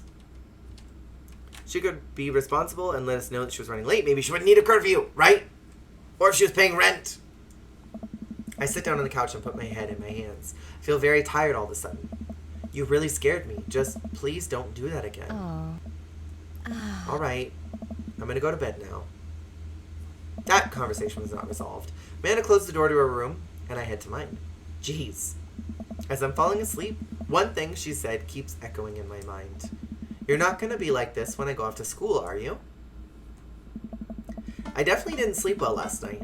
I brew some strong coffee and make some scrambled eggs for Amanda as a peace offering. We don't need to peace offering her. She should be apologizing to us. We didn't do anything wrong. She eventually wanders into the kitchen. Hey, I thought about what you said last night. I should have texted you. You should have. I said I was going to do it, and I didn't. I honestly just didn't think about it. You need to think about the consequences of your actions. I'm really sorry, Pops. I won't do it again. Well, I'm sorry for freaking out. I trust you to make good choices or good. I feel like I should tell her that I trust her. That one. I also thought about it, and I'll try to give you your space from here on out. Gotta trust that you can take care of yourself. I mean, that's not what I wanted. Amanda fucked up. I do not apologize to her. Yeah, I shouldn't have apologized to her. She screwed up bad. And this is why I'm 18 isn't a valid argument. Right? I agree. I feel like if you can't understand, like, if you're gonna be like, I'm 18, I'm an adult, I can do what I want, it's like, well, then you need to be responsible, because, like, I think, but I mean, I would also blame this on the parenting, because I feel like there's this idea that, like, as soon as you turn 18, you're an adult, everything is off on the table, or off the table, wherever you want it. And it's like, I think our expectations of what adulthood is so different from what it actually is, because I didn't truly consider myself an adult until I was at least 25. Like, it took me years before I felt like an adult, because I was still in college until 20, and I was working. I had jobs, but, like, I didn't really start paying rent until I was, like, 20-something. And, like, even then I didn't really feel like I was a responsible adult, because, like, I still felt like there were so many things limiting me. You're 23 and you're definitely not an adult. I mean, right? Like, it doesn't feel like we're adults until we're, like, midway through our 20s. At least for me. And, like, even still sometimes I feel like I'm still a kid. Like, I don't know what I'm doing. And I feel like, to be like, I don't need a curfew. It's like, no, you do, because once you start getting into what adulting actually is, there's so much responsibility, and, like, just hanging out till midnight and, like, wasting, you know, and, like, not being responsible. That's not adulting, but, like, at the same time, you should be able to enjoy your time, because you're only a kid once, but, like, there's a line. You have to learn balance. Still don't feel like an adult. I still don't sometimes, Dr. D. Being 18 doesn't mean anything. There's not some sort of turning point on your 18th birthday that makes you completely mature and capable of doing all things responsibly, right? It's not like a switch and it just turns on and you're like, ooh, I'm an adult now, I can do everything. Because, like, you still can't even rent a car, you know? It's like there's still limitations on you. And, like, you can't even drink alcohol legally. Like, there's so many responsibilities you still can't even do at 18, or so many things you can't even do at 18. And, like, it's about finding balance, you know? You're an adult when you start paying all your bills, or the major ones at least. Rent, car insurance, utilities. Yeah, I think you're an adult when you start... I think there's, like, a moment where you start transitioning into that, and you're, like, a full adult when you're covering everything on your own. It's like you're paying your food, your rent, your utilities, you're driving all over the place on your own. Like, you are taking care of yourself and making sure that all those things that you have to be responsible for get taken care of. Teen, I'm absolutely not an adult. I like I said, I still don't feel like one. I'm in mid-20s, and I can't think of checking in very well, so while it's not an official curfew, if I'm gone too long, my mom gets worried and calls me, and if I don't answer, she has literally driven up to where I said I would be. I didn't get in trouble, she was just worried, and I apologize for not noticing my phone. Yeah, I mean, that is very valid. Like, if you're still living at home in any capacity, and you don't check in and be like, hi, I'm still alright, I'm not dead, I promise, I'm okay, like, that is a responsible thing to do, and clearly Amanda doesn't know how to do it. Team Pierre? Team Pierre. Brain development doesn't fully mature until 25. Right, most average people don't fully mature until 25. You're still growing and learning and, like, changing so much. So much is happening chemically. Amanda gives me a hug. Want some eggs? You know it. Sprinkle some cheese on them.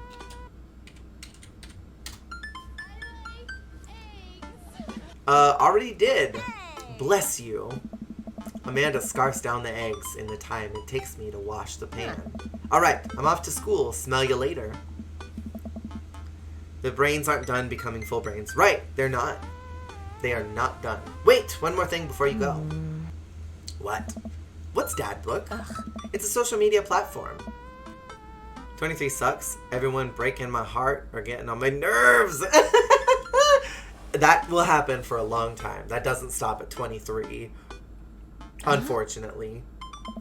What's a social media platform? Dad, I have to go to school. Come on, Amanda. I'm an old man. I can't put together a Dad Book profile on my own. Alright, I'll help you sound interesting on the internet. Amanda spends the next couple of minutes setting up my profile on Dad Book, which, as it turns out, is a place where dads can get together and talk about fatherhood. Alright, Pops. We gotta fill out your profile. Let's get some likes and dislikes. We get to do likes and dislikes. On a Friday night, you are most likely to kick in the front seat, chill in the back seat, gotta make my mind up, which seat should I take? Because it's Friday, we gotta get down on Friday, because everybody is looking forward to the weekend. Actually, as an adult, the weekend doesn't mean anything to me as an adult anymore. It literally means nothing to me. Well, you had a bunch of pizza and breadsticks, which I'm so proud of you, Lynx. All right, polish and sort my coin collection. Netflix and grill, baby. Fall asleep watching the History Channel. Torment my children with dad puns. Sink into blissful oblivion. Sleep. Netflix and grill, maybe? Oh, I moved out and moved back in. Absolutely don't mind it this way, though. I have some disabilities that can make being independent difficult. I just wish she wouldn't get so worried because it's not good for her. I mean, that's completely fair. Have you ever like talked to her about that? And been like, I appreciate how much you care. I appreciate how much you care, but you don't have to worry so much about me. Maybe just Netflix and grill. That seems like the least dweeby one. If you had one thing to take with you on a desert island, what would it be? My trusty grill? The Lost Shaker of... I love salt. Castaway on DVD for instructional purposes. A boat, obviously. I don't need anything my survival skills have trained me for this day.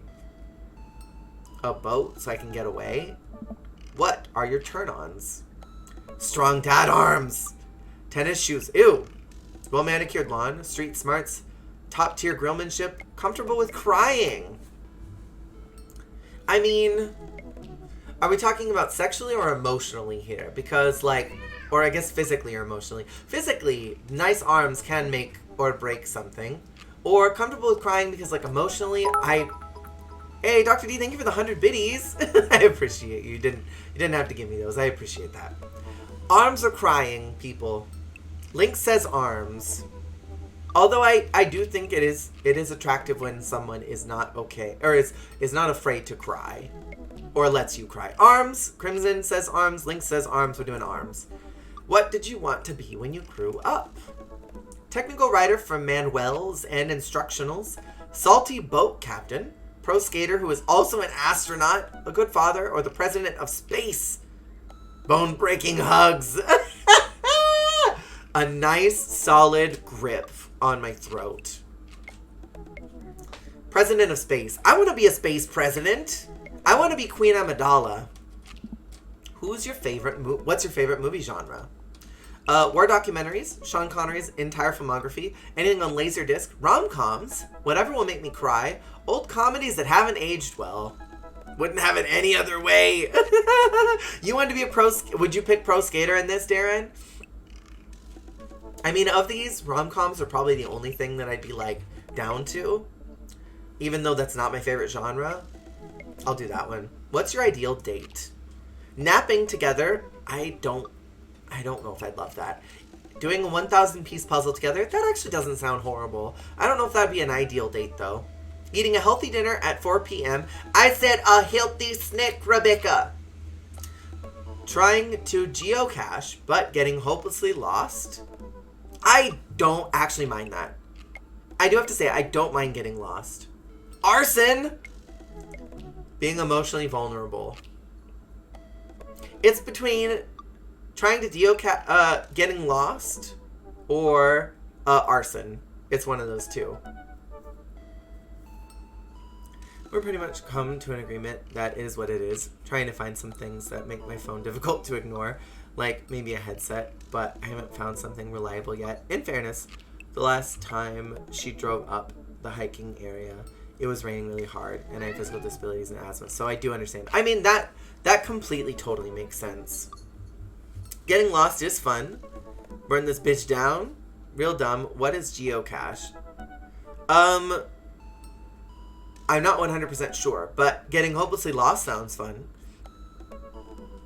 Okay, so we have one for arson. Looks like we have maybe one for getting lost. I'm going to say getting lost. Let's do that one. Let's get lost. Great Carly Rae song. Great Carly Rae song. What do you never leave home without? Sensible cardigan. My sick vape. I do not vape. Book of word jumbles and a pen. A cool knife. What is that in your hand? My cripplingly low self-esteem. That hit me hard right now. No cash is going around places with little trinkets. Oh, fun. Like a treasure hunt but with coordinates. That sounds really fun. Not dumb, be nice to yourself. It's like, oh yes, you should do that, Dr. D. Be nice to yourself. You deserve that. It's like checkpoints, achievements for nature. Oh, I see. Geocaching is hiding objects in the area and uploading coordinates for people to find. Usually leave their own treasures for the next person to find. That sounds really fun. Sound like Mr. Rogers if he was evil. I did it for school in my outdoor ed class. It's fun. I've never done that before. Frequently forget my phone, keys, and wallet at home sometimes. So I'm going to say either cardigan or my cripplingly low self-esteem because something about that hits really home. That's Poncho. He's got 9 minutes till dinner, and he got breakfast and lunch today, and he's been acting ridiculous all morning. I fed him this morning at 7. I fed him again around 2, and now he's acting like he needs more food. And it's like, you had lunch. You had lunch. Cardigan or low self-esteem? You're Mr. Rogers. Poncho is a mood. Yeah, he's a sweet boy. But he's got a lot of feelings. He has a lot of feelings. Some people ruin it as taking the things that's there without replacing with something else. Oh, I don't like that. And he's the most dramatic. You have a lot of feelings. Do you want to share them with me, Crimson? I'm going to say my low self-esteem. I spend a lot of time thinking about butts. Conspiracy theories. How proud I am of my child. Potential ends of the world. I actually do think a lot about that. If I'll ever be able to love myself as much as I love my grill. When I get my next cup of coffee. Potential ends of the world. Helps that it's your last name. I love you too, Crimson. I love you so much. You don't even know. See, that wasn't so bad. Yeah. That was actually kind of fun. I could totally spend all day on here just looking at people's profiles. Yeah. You said Mesh is one of them. Or more than one of them. All these dads seem pretty interesting. Do they? Do they? I mean, a couple of them seem alright. Okay. I promise I'll make some friends. Amanda gives me a hug. Go get him, Dad. Welcome. You've got dads. Oh, we can talk to one of them now. Also, what is this? Hey, Francisco, it's me, your dear old friend from way back in the day, Dad Manda. I'm delighted to see you've signed up for Dad Book. They recently added this exciting new messenger service, so you may find yourself receiving messages from other dads like myself. Take care not to miss them. Amanda, is that you? What are you doing on Dad Book? Why, Francisco, we've never known each other. We've known each other since business school. How could you possibly confuse me for your amazing and talented and easy to buy things for a daughter? Although I am, of course, flattered, you should buy Amanda more things. Amanda, you know I didn't go to business school. I barely even managed to get my degree. Wait. No. Wow. I didn't say that. You never heard that. This is gold. I was a great student. I swear I graduated at the top of my class because I worked hard and ate all my vegetables. Totally holding on to this for later. She's going to use this as blackmail for absolute sure. For absolute sure. Wait, do you even remember what I majored in? I declined to comment. Oh no. Cool. How do I go back? How do I go back? Okay. Now, I guess the question is, who are we going to talk to? Who shall we interact with on this day of dads? Because we got a lot of options. In 3 whole minutes, I am starving. Pain and suffering upon all the human... Oh, right? That's Poncho. That's literally Poncho. See, here's the secret. There's saying for people that don't know about it, they call themselves muggles. Isn't that a Harry Potter thing? All the dads, if they want to fetch a bone. Ask all the dads if they want to fetch a bone sometime. I mean, I know that Robert does. Amanda's a master of manipulation. Totally! Damien, Hugo. Joseph is kind of cute. He's the Christian one that named all his kids after Christ. But I mean, he's low-key kind of cute. You agree with Crimson, with Damien? We already hooked up with Robert. We literally hooked up with him. We could go to Damien. We could chat with him. What do we think? Damien this time? Give him a chance?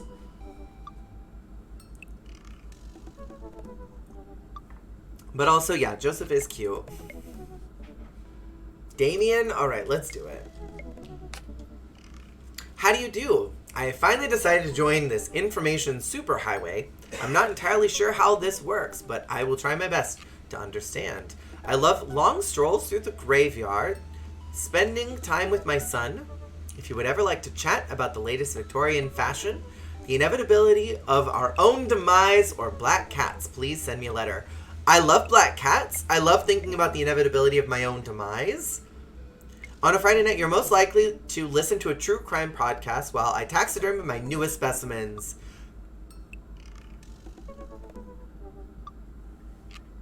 I'm into the true crime podcast, but not the taxidermy. If you had one thing to take with you on a desert island, what would it be? A coffin! What are your turn-ons? Pronouncing bosom correctly.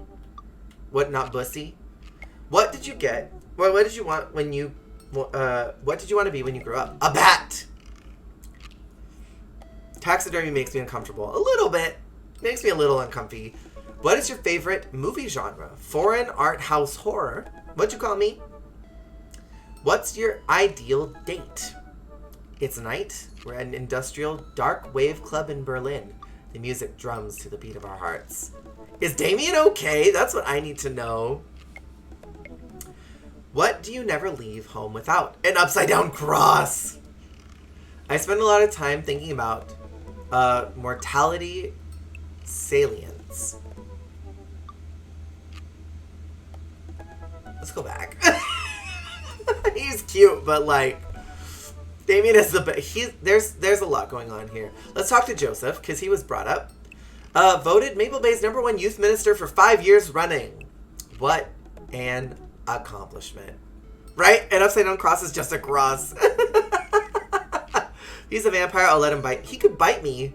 I just don't want to do the taxidermy thing. This is a dad or a teen trying to score sugar daddy. It do seem like that, doesn't it? Living in my hometown with my beautiful wife and our 4 amazing kids. If I'm not in church, you can catch me playing on the open water, setting sail on the seas of adventure. I like playing guitar and crushing my kids at Candyland. Honestly, I love Candyland. I love the fact that he's a boater. We could go out on the ocean and boat together. But I mean, the whole youth minister thing is kind of a turnoff for me. On a Friday night, you're most likely to lead the community in a fun mixer. If you had to take one thing onto a desert island, what would it be? My 6th string, a guitarist. What are your turn-ons? My loving wife. He's trying way too hard. Baby, you are so gay. You are so gay, and I love that for you. And I love that you want to do this, but it's not working. Move, I'm gay. What did you want to be when you grew up? A ship captain. A sailor. He likes going down in the ocean. What's your ideal date? Lovely night on the town with my wife. She don't feel the same about you, baby. What do you never leave home without? The good book. Series of Unfortunate Events by Lemony Snicket. Spend a lot of time thinking about how I can be a better man, husband, and father. I mean, I'm into that. Kind of. Let's look at Robert, because, like, Joseph, why are you here? He's here to give representation. There are Christian gays out there. When the internet gains sentience and decides to destroy us all, you know it'll use this information against us, right? I already like him. And we already had sex. On a Friday night, you are most likely to make a deal in the alleyway. Have it go badly. Who's the cop?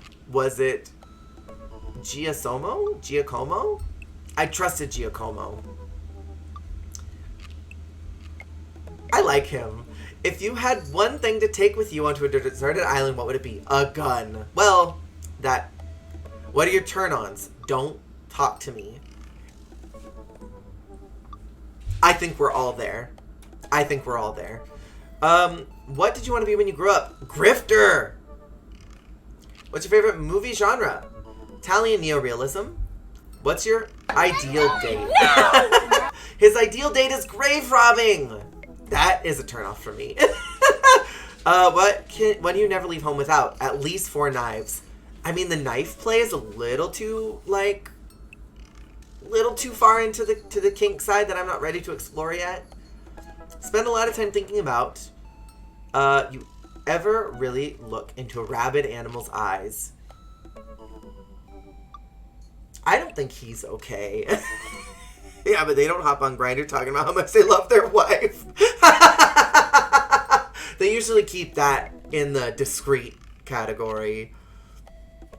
I'm back. Man, every episode of To Your Own Eternity makes me cry. I've never heard of that before. This man is fully gonna murder us. But I'm not mad. Okay, let's go back.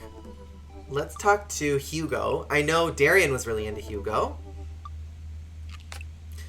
Middle school teacher, already a turnoff. High school teacher, a little less of a turnoff. Writer of scholarly articles on 18th century literature for various esteemed publications. Sorry, I can read things. If you're on here to tell me that my son put a cherry bomb in your trash, I know, and I'm sorry. This poor man. He's got a nice mustache, though. I'm into him. Have you seen A Silent Voice? No, I have not. I hope he's pretentious as fuck. On a Friday night, you're most likely to brew some strong tea and paint my miniatures. That's hot. If you had one thing to take with you to a deserted island, what would it be? Remembrance of Things Past by Marcel Proust. What are your turn-ons? Muscles! Oh, well, I'm out.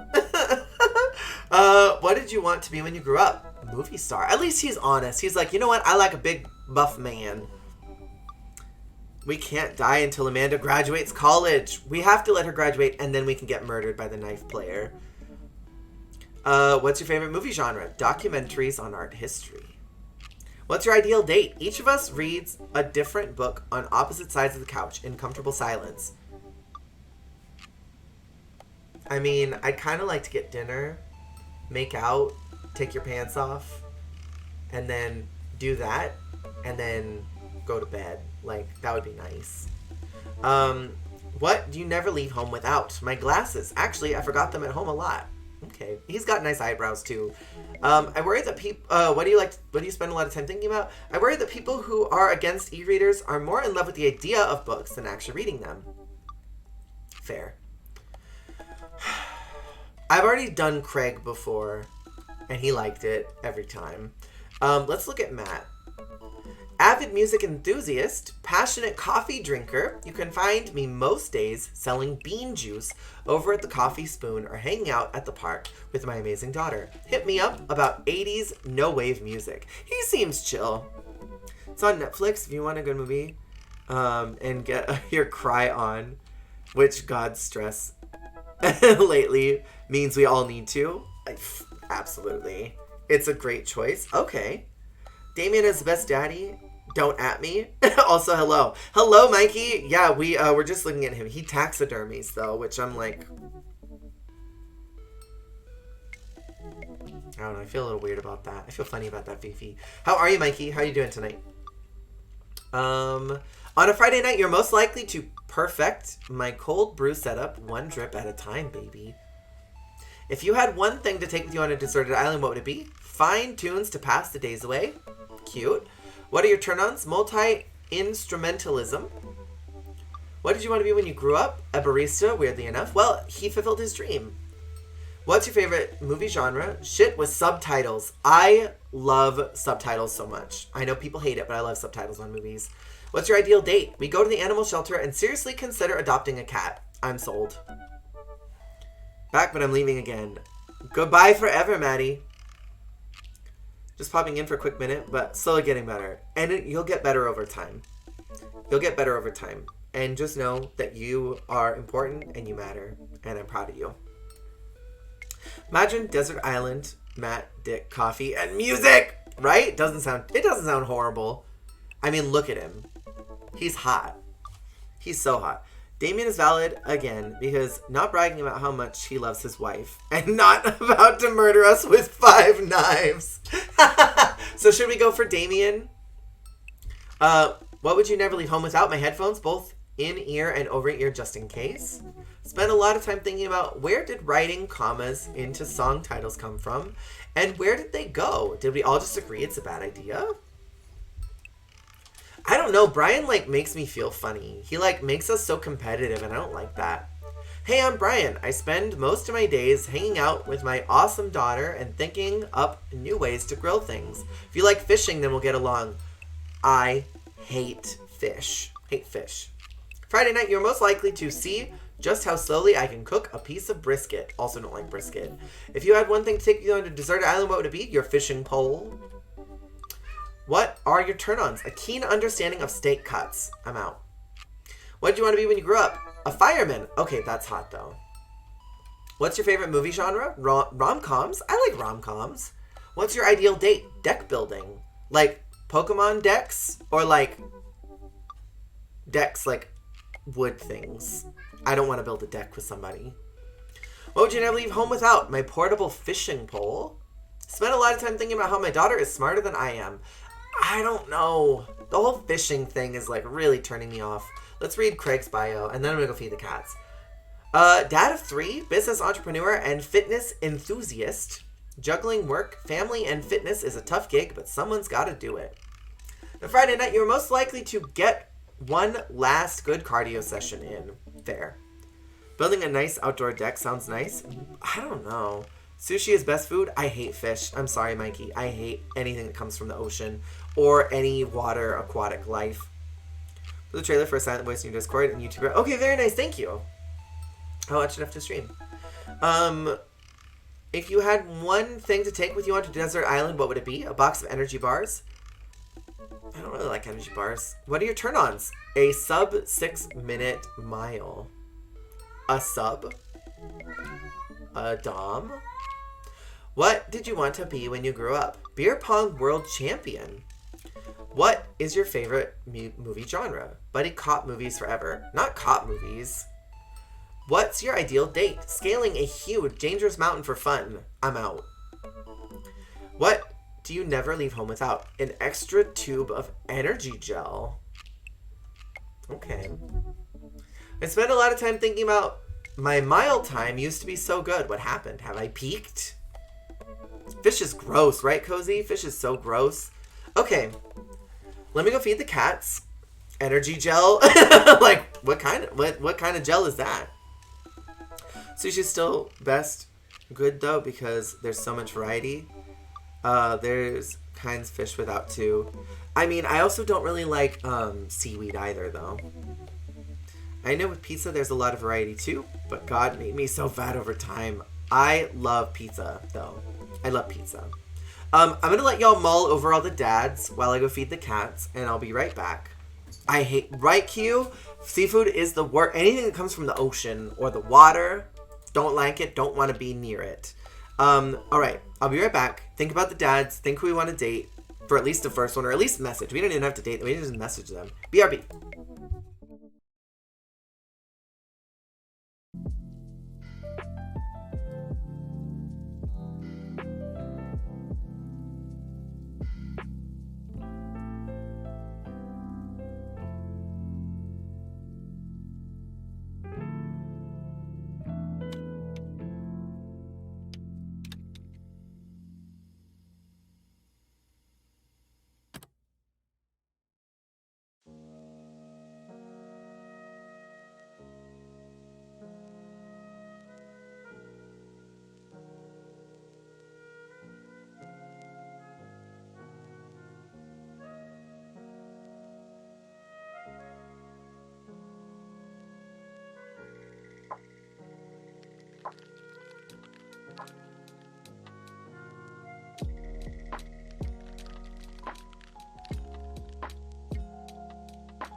Sorry, I was getting hungry, so I also grabbed chips. I also grabbed a couple of chips. Okay, so what I'm thinking is we're going to do one date, at least one date, and we will start Mario Kart, if that sounds good to all of you.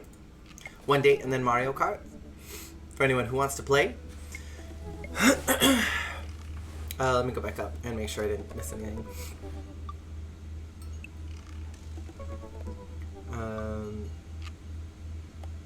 Thank you for the lurk links. Ocean is nasty, hellish cesspit. Tastes like I tried to take a shot of seaweed. Ugh, that sounds disgusting though. The screen, isn't it most wonderful and cursed at the same time? Sandra Bullock can't see Bernie and Bernie Sanders can't make it to office. What a horrible reality, right? Using my phone in the toilet and the camera turning on somehow. Got the ad about Zoom meetings and the bathroom breaks. Just realized what I said probably didn't make sense if you don't have... I know what you mean, though. That's so funny. Yeah, I don't think my camera's ever at an angle where I'd be concerned if it turned on. Hello, Riley. Welcome back. How was your photo shoot? Your dad is here? All right, Crimson. Enjoy your food. All I know is I hate Craig. He's so cute, though. Hey, welcome back, Marmar. So are we feeling Damien still, or are we feeling Joseph, or do we want to hook up with Robert again? How are we feeling? Did we decide what we wanted? I mean, right now, I feel like Damien's probably the safest bet. It seemed like more people were into him. He's very cute, but he has the personality of a football. True. Damien, please? Okay. We'll do Damien. We'll message him and see what happens. Drink plenty of water. Done. Say less. It was fun. You got to look through them, and I can't wait to see them edited. I can't wait, Riley. I can't wait. What are you doing with the rest of your night? Damien seemed really interesting. A little odd, but interesting. I think I should hang out with him to get to know him a little better. Navigate to Damien's dad book page and type out a message. Hey, dude. You seem cool. We should hang out sometime. Excuse me. I sit there for a minute before I see that Damien's typing. But then he keeps typing and typing. Man, is this guy writing a novel? I'll leave the computer to make some coffee. And he's still typing. I sip my coffee and the computer finally dings. Fantastico. I must confess my excitement to be receiving your kind letter. For, as you see, I do find myself available to enjoy your company. I must ask for your forgiveness, however, as I believe our first meeting did not paint me in a gentlemanly manner as I would have liked.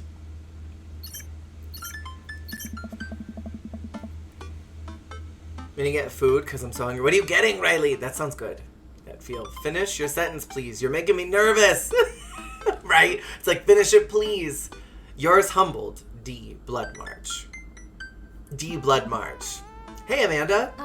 Amanda pops out of her room. Her eyes are a little puffy, almost as if she's been crying. Oh no, what happened? Are you alright? What happened? I'll fight someone. I'm fine. Oh yeah, totally, I'm cool. I just found out that the succulent I've been watering and singing to for the last 3 months was actually made out of plastic. I already hate him. I think I'm gonna be bitter bitch about this game. Oh no! X is typing. Thai food. Ooh, sounds good. I'm gonna fight someone. Oh, even the dirt was fake. I don't believe that though. Oh, honey. Are you sure that's all you're upset about? You have to tell me what's actually wrong? Sorry about your plant. Amanda deserves the world. Should I say that's all you're upset about, or I'm sorry about your plant? What are we thinking? I mean, I don't think that's it. You want some? Never had any? You should get some, Darren? Oh, wait. You've mentioned before that it's kind of hard to find certain foods where you live, right? We're sorry. Okay. We're sorry. I can buy you a new one if you want. A real one this time. Let's do it. That's sweet, but I rescued that plant, and now I know it's fake. She clenches her fist with determination. I'm still gonna love it no matter what. Hey, that's the spirit. Is this what being a parent is like? Yes, sweetie. Make sure it gets into a good college. But seriously. You know you can talk to me about anything, right? Yeah, that's why I'm sharing my succulent woes with you. Okay, just remember that it's okay to be sad. And also, remember that I love you very much. It is okay to be sad. Keep that in mind, everyone. It's okay to be sad. And I only want what's best for you. Alright, jeez. Don't make me cry again. Can you help me with something? Dad. Dad, for the last time, I'm not popping your back pimples.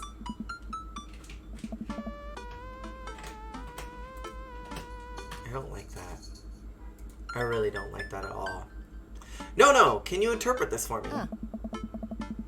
I turn the computer to Amanda and she squints at Damien's message. I just don't understand NetSpeak like this. Like, is this how you kids communicate with each other now? Yeah. Oh, totally. This is the hot new thing. See, Dad, kids got over saying LOL and LMAO whenever and decided that what they needed to do was bring it back to the 1800s. I'm into this. I'm totally into that. So what do I do? Where's your pen and quill? We got a pen and quill something right now? What? Did you forget to unpack the pen and quill? Dad, how will we address the nobleman in regards to your upcoming debutante ball? Okay, now I know you're messing with me. Father, without a proper chaperone, you'll never end up suitor worthy of our land. Or our dowry. Do we have a dowry? Apparently we got a dowry. So I've been lurking for a bit, but I'm so glad to come back to Francisco's beautiful, this cursed face giraffe, right? Save me the theatrics, oh my glob. Or, so you read Pride and Prejudice for school one time, and now you're reciting things you know about it back to me, aren't you? We're gonna be playing Mario Kart after this, right after this date. Giraffe, if you're around, and if you would like to. Blurse for sure, blessed and cursed. Like, the first 5 pages, then I read a review of the movie. Still gotta be, though. Great. So what do I say to Damien? I got this. You wanna go fast? You're gonna go fast. You're gonna go Sonic fast. Amanda reaches over to me and types on the keyboard. I'm so nervous. Sure thing, dude. Regards. Francisco. Amanda hits send and smiles at me. Well, I suppose that's that. I make a short walk over to Damien's house. Well, I guess you can't really call it a house. It's more of a manor, estate. The Gothic architecture looms above the other homes in the cul-de-sac. I walk past a couple of gargoyles guarding the front door and look around for a doorbell. There doesn't seem to be one. I pull the large, ornately carved bat's head door knocker back, and a hollow sound echoes throughout the house as I strike it against the door. I wait several moments before the door slowly creaks open.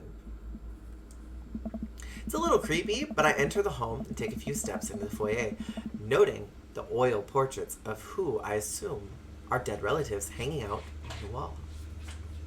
Oh my gosh, look at the dog! As I'm admiring them, the front door slams shut behind me. Amanda might have been joking, but there is 100% resurgence of older, more formal communication with social media. Wait, really, Cozy? The music. Hello? Silence. An oil lamp in the corner flickers dimly, casting ominous shadows against the wall. Why do I feel like all the people in these paintings are staring straight at me? Why is it so cold in here? Where's Damien? Hey, Ellis, how are you, Binge? Have you seen Tumblr? I haven't been on Tumblr in years, since they removed all the porn. Daily, sometimes hourly reminder that I love you too, Ellis. I love you more. Francisco, pleasure to have you in my home. I look up and see Damien standing at the top of a majestic staircase with a walking candle holder. What's with the door slamming shut? Oh, sorry, there was a draft. And the door creaking open when I knocked. I accidentally left the door unlocked. You're exhausted? Can't stay long. You gotta go to bed. The secret plan. Secret plan! And the creepy oil paintings. Vamp, Daddy Giraffe. I like oil paintings. Right. Right. Please, let me show you around. Okay. Damien leads me around his house, showcasing his parlor, sitting room, an auxiliary sitting room, where the parlor, and the parlor again, for some reason. All of the rooms, multiple times, as many times as possible. This is one of the older homes on the block. Yes, but nowhere near as old as the architecture might suggest. Though, through extensive renovations, I have been able to craft a residence that is both historically accurate to the Victorian period and equipped with the amenities of any modern dwelling. We walk past a door covered in bumper stickers, caution tape, and a black parade poster. Did they listen to My Chemical Romance in the Victorian era? That's my son's room. You know how rebellious teenagers are? Or teenage years are? Onward, there's more to see. We reach a door at the end of the hall that Damien opens with a flourish. And this is the library. Sunlight streams in from floor to ceiling arched windows.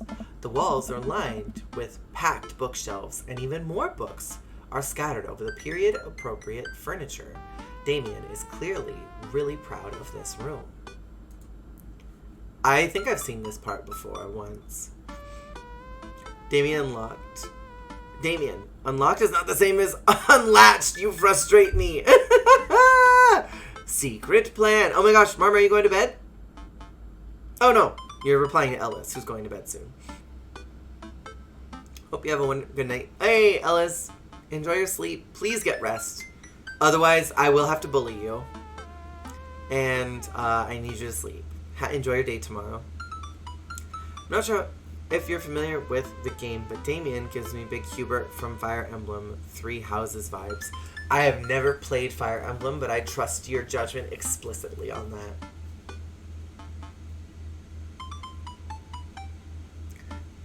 Not yet. Okay, you were replying to Ellis. I love you, Ellis. Sleep well. Sunlight streams in from floor to ceiling arch windows. Oh wait, I've done this. Look out the window. Look at the butterfly. Let's pick up a book. You know, Francisco, in the Victorian era, There was some controversy surrounding reading. Many people thought the more tawdry novels would encourage youths into a life of crime and would cause too much of a distraction from work and school. Pull out a book at random and examine the worn cover. Opening it, I turn to a random page and read aloud. Naruto struggled against the chains that Sasuke had bound him with. Shirtless and out of breath, he looked up at Sasuke. Sasuke smirked, unbuttoning his ninja pants. What? Okay, I think that's enough. Damien snaps the book shut and puts it back onto the shelf. He has hentai! That's a rare book for my private collection. Be literature, do crime. Let's look at the butterflies. Naruto fanfics. I love it. Walk up to the glass display of pinned bugs on the wall. It's pretty impressive. Nice bugs. I pinned them all myself. Maybe I could show you how sometime. I'm concerned I would stick the pin right through my finger. Ah, the pinner's gambit. Is that a thing? No. Look out the window. I walk to the window and am greeted by a beautiful view of Damien's backyard. It showcases a beautiful view of the rest of the cul-de-sac. Hey, I can see Craig on his lawn. He's doing push-ups with his daughters on his back. We're watching Craig's booty while we're on a date? No, get away from the window. Damn, he sees me and waves happily. Doing push-ups with one hand now. His muscles are so big. Damn. Oh. Did you know that Victorians spent at least 20 hours a week gazing longingly out of full-length windows? Wait, really? Huh. No, but Victorians did appreciate telling a good joke. Please, will you join me for tea? I love tea! I follow Damien to a sitting room where finger foods have already been set out upon a beautiful tiered silver tray. I take a seat on one of the high back chairs as Damien pours and serves me some tea. Can't believe we're having high tea. I never thought I'd get to do this. Oh. Damien smiles to himself. Okay, so I don't quite hate Damien anymore. Much more nerd than Edge. I can get with that. Yeah, isn't he cute? Just learned that Renaissance people poop behind curtains and in curtains instead of using bathrooms and put orange fragrance in food to perfume it. To perfume their poop? Damien smiles to himself. What? How delightful. It's a common misconception that high tea refers to the wealth or class of the people enjoying it, when in fact the high refers to both later times of day that the working class had to enjoy tea and the height of the tables on which they're served. Oh, to perfume the food. They meant to perfume their poop. And I was like, I don't think that would work. And I meant they poop behind curtains and in corners. Got it. I was like, in curtains too? My dear friend, we're currently enjoying afternoon tea. That's informative. Damien takes a seat next to me and serves me a tiny sandwich. Your home is really impressive. Are there a lot of goths in Maple Bay? Or I like your cape. I'm gonna say his home is impressive. Ah! I got eggplants from that. It seems like you've really put a lot of work into this place. Thank you. Huh. No one's ever complimented my home before. Hell, I can barely get matching salt and pepper shakers in my place, and look at what you've done. I'm kind of jealous. Literally made art and shat everywhere. Make art, take dumps. What's got you so interested in goth stuff? Well, when I was a young boy, my father... Did he take you into the city? Oh. Sorry? Did you guys see a marching band? I'm afraid I don't understand. You're serious? Of course. But it's, you know, the song. Amanda made me listen to it. Seriously? I'd love to see a marching band. I don't get this! That doggo on the right in the paintings looks like he's apologizing, but he's not sure what for. It does look like that, doesn't it? Poop in the pot, slosh it out in the morning when you don't have to worry about predators. Oh, and then you just throw it over the window, right? That's how everyone got sick. You don't understand the song? Jer, it's the song. I don't understand the song, Crimson. I don't understand the song. Nevertheless, I've always had a love for art, history, and fashion. What started off as a small hobby of collecting taxidermied animals grew into a sort of an obsession. It's a privilege to be able to appreciate the lives and culture of those who came before us, I think. Like Borzoi, they look just like that. What's a borzoi? I don't know what that is. I like not dying when I catch a cold. He takes a sip of tea. Huh. I can acknowledge that there were many very terrible things about the Victorian era, and to try and live a life that strictly aligns with those ideals would be admittedly horrid. Oh, a dog breed. Oh, okay. But I think it takes a critical mind to appreciate something to the fullest, to be cognizant of its flaws, and love it all the same. Tell me, Francisco, do you have any hobbies? Oh man, I do, but I don't know if I care about anything the way you care about this stuff. When I was a young boy, my father took me in the city to see the marching band. I don't know the song, Crimson. What kind of music style is this? Well, I'd love to hear about your interests. Hearing someone talk about the things they are passionate about is intriguing and quite honestly rather attractive. Please, do tell me about your hobbies. Quick, sounds sophisticated. I like watching soap making videos on the internet. Love me some word jumbles.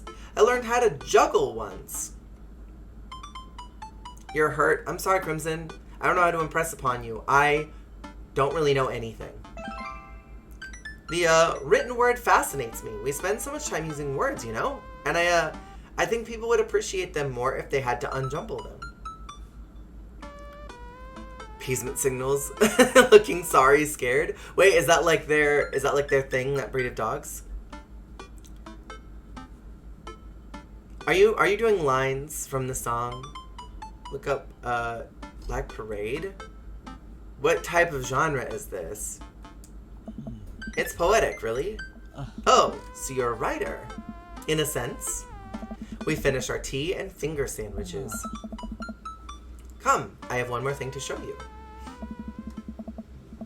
Damien takes me around the back of his home, where a variety of flowers flourish in a beautifully landscaped rows. A small stone path weaves through it, and butterflies flit lazily through the air. This is beautiful. My Chemical Romance got you. Since Hot Topic Emo is a genre, I've never heard this song. My Garden. It's beautiful. It is actually very pretty. Thank you. Oh.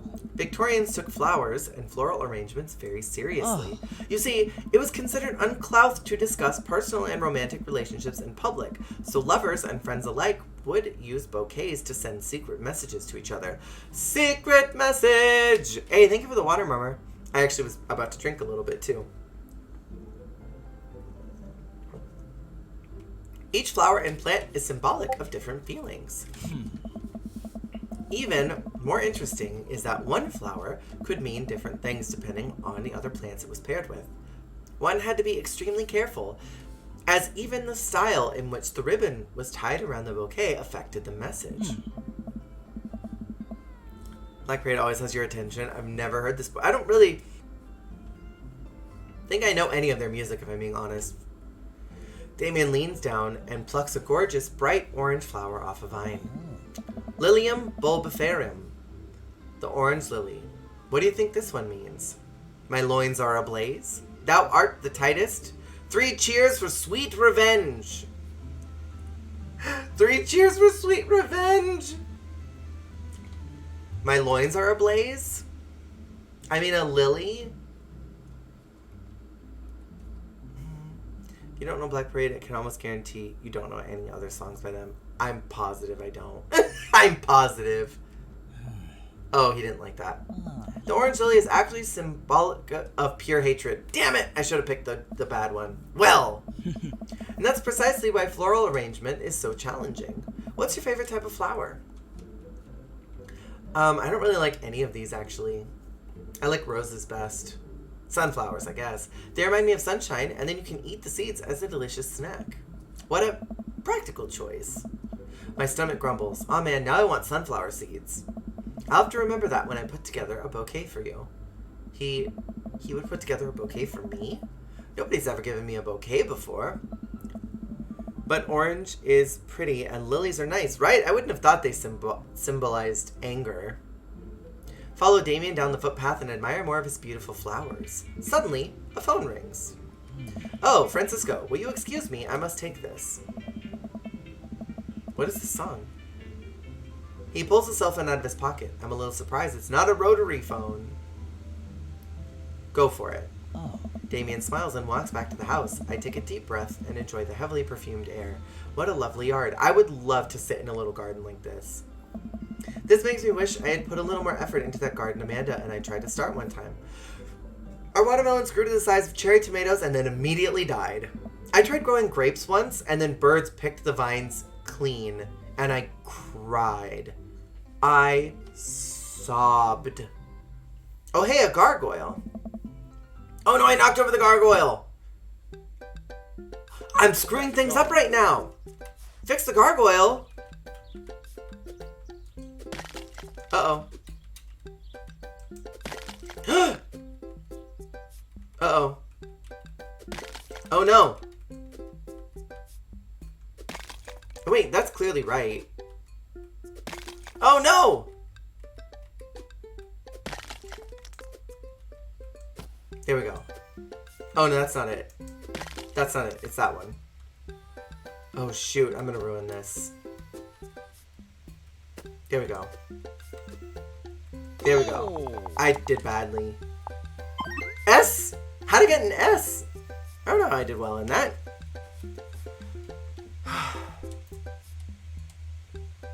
How to get an S on that? Henny, welcome in. How are you? Thank you for all the emotes. I love all these. These are great. How are you tonight? You finished it in the time frame. S is for secret. Secret tunnel! Good night, Bench. Ellis, why didn't you go to bed already? I already said good night to you. I said go to bed or I'll bully you to go to sleep. You have a big day tomorrow. That was a close one. Oh, here comes Damien. He looks upset. Francisco, my sincerest apologies to have kept you waiting. There's an urgent matter that I must attend to, so I'm afraid I must take my leave. No problem, dude. Everything all right? Not dude. Grew tomatoes and, as a class project, lettuce. Really? How did that turn out? Cheers. Cheers. I'm so glad you're here. I was dealing with drama. Oh, okay. Well, I hope the drama's over now. This game does not get as much play as it should, so I'm excited. Right? I'm almost wrapping up, though. We're about to play Mario Kart, but we're only on our very first date. I think I'm going to play more. I'm definitely going to play more next week. I haven't decided when. I might actually play more on Saturday. I'm kind of, like, interested in playing more. The Pride emote's different this year? Are they? I'm not 100% sure. Question, how do you get enough phone calls? Is it pay to play? No, the game is all, you pay for it one time and then you just keep going. And then, like, I think you can do up to 2 dates before you have to commit to a third one. But I've only played this once before. Mario Kart, we're going to play Mario Kart, I promise.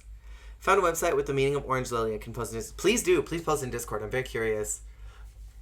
Damien worries the hem of his coat with his fingers and looks away. Everything is perfectly fine, but it's Lucien. What's wrong? Mario Kart 8. Do you play? Wait, I need to know if there's Mario Kart because I have to dig up my Switch. Yes, Mario Kart! Mario Kart 8 Deluxe! The tomatoes were hung upside down, and my stepdad didn't want to listen to me, so it started defying gravity because no one would actually support it. All right, Wicked over here. Wicked tomatoes defying gravity. I only play like Double Dash and 64 because I'm a basic bench. Hey, that's okay. Double Dash is one of the best. It's one of the best ones, and I wish that they would get a port. Also, if you would like to play and you don't have my friend code for Switch, do !FC and you'll get it, and just add me and I'll add you so you can jump into the match. He appears to have, well, his teacher needs me to come to school post-haste. Do you need help? Oh no, you don't have to. Let me come with you. Us dads gotta stick together. You're right. This is one of Lucien's more elaborate stunts. I would greatly treasure having another parent by my side. Let's go! Also, Henny, have you played this through, or have you just watched it? Lettuce turned out great, but I feel like I didn't learn much as a part of the hydroponics unit. Oh, cool. Very cool. Damien and I walk into the school and are immediately greeted by an anxious-looking Hugo. Hey, Damien, you're here in record time. I wouldn't miss it for the world, dear friend. Now, whatever it is, it doesn't seem like this is Hugo and Damien's first time to the my kids are in trouble rodeo. What is it this time? Oh. This Damien, you have to see to believe. Let me play the first 4 seconds because I didn't have Dollaritos, and it doesn't run great on phone. Might play via BlueStacks. Wait, is it different on mobile? Damien and I fall into step behind Hugo, who leads us through the busy corridors of the school. We pass by several classes in session, and I vaguely wonder if Amanda's around. Hugo eventually ushers us into a small boiler room with a flight of rickety stairs leading down into the darkness. It's just smaller. Oh, okay. So is it like free to play then? And then you just have to like pay for all the phone stuff? Hugo is bae. We looked into him. He seemed cute, but then there was something about him that we were not sure about. I don't remember what it was in his profile. Oh, that makes sense. This is a paid version, Henny. It's on Switch, so I just bought the whole game. Can hear faint voices drifting up from the basement, and they don't sound happy. As I'm led into the depths of the school, I recall the antics I got into as an angsty middle schooler. At least I had enough sense to stay out of creepy basements. The snob about paper books. Oh, I think his ideal date sounded really boring to me. It literally went, I don't want to take chemistry, but I need another science credit, so let's plant and animal science, and was mentally scarred by the video involving artificially inseminating a cow. Oh no, mama. Absolutely not. Absolutely not.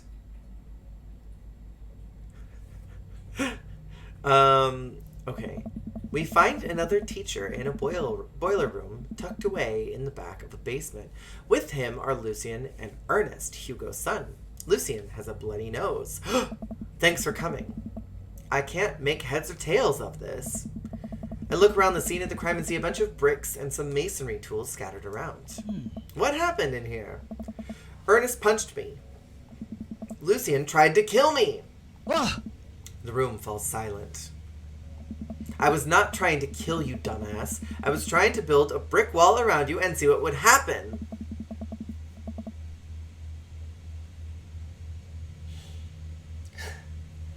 You promised me there was wine down here. You tricked me.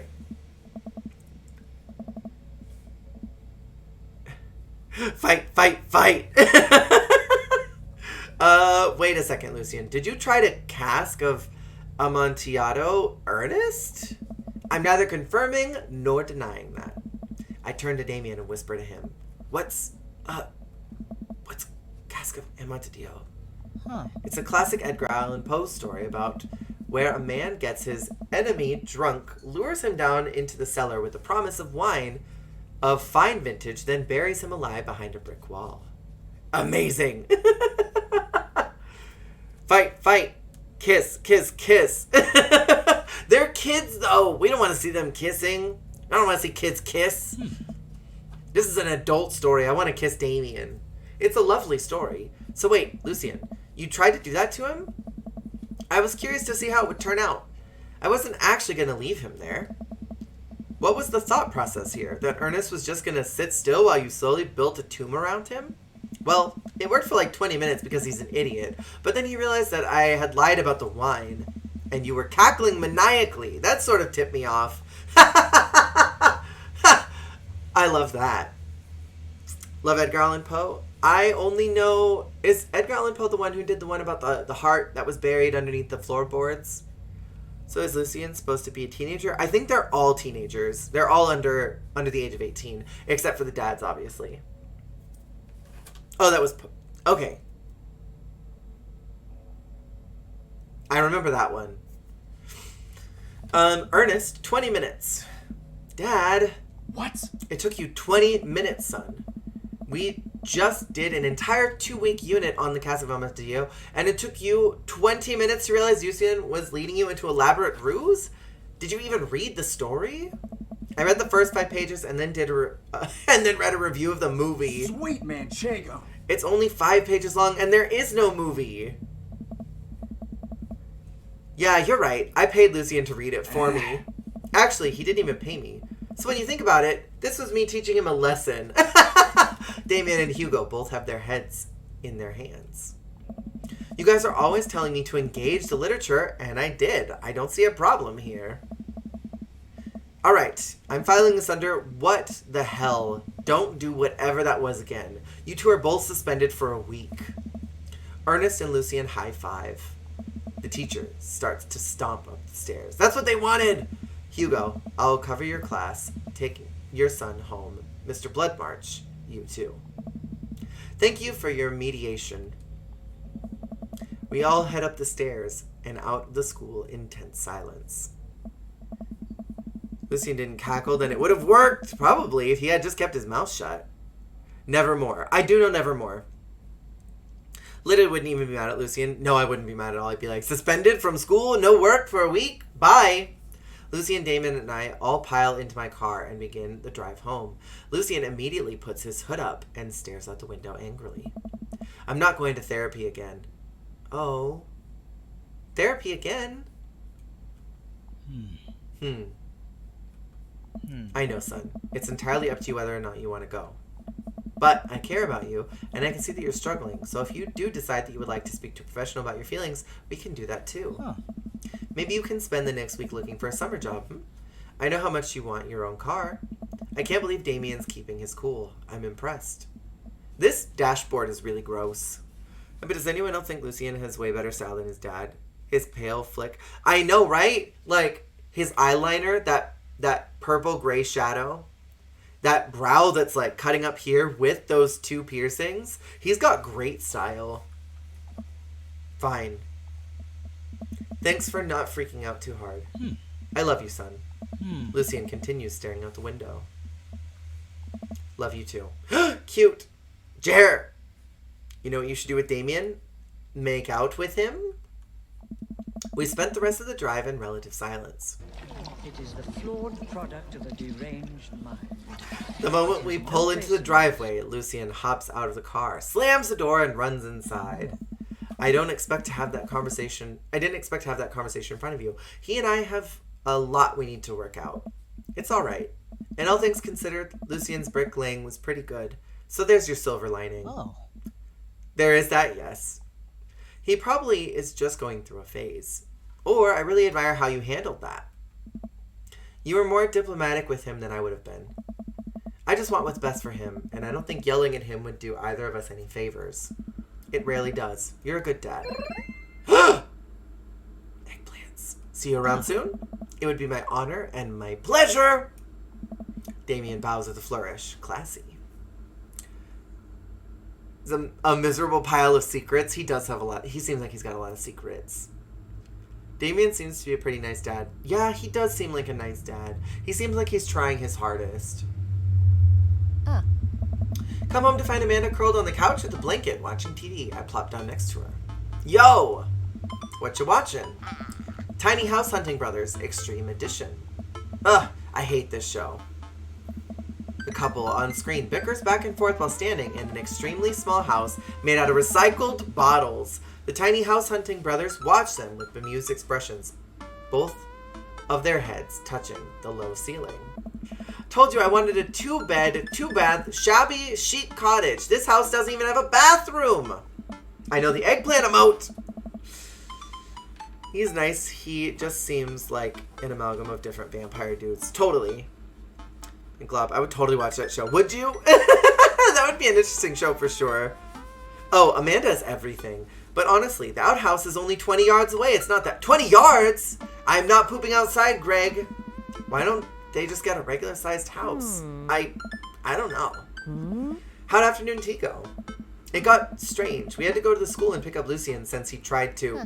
He lured Ernest down to the cellar with the promise of fine vintage, and then he tried to brick him into the wall, right? An outhouse, girl. Go piss, then shovel, girl. How did you know that? Has everyone read the story except for me? Lucian live streamed the entire thing. This entire day is beyond me. But otherwise, it was a fun day. That Damien guy's a character, but he's really good company. And a surprisingly diplomatic dad. I dig his style. I love that he live streamed the whole thing. You know what? Me too. Cool. Day's over. Streamception. A stream within a stream? I don't know what my points are going to be. Hey, I wanted an Simply a S. majestic evening. I really wanted an S. Well, that's okay. New show idea. Force people into tiny homes for a month and watch them get angry. I would be furious in a tiny home that had no bathroom and I had to go to an outhouse and I had to go farm to go poop.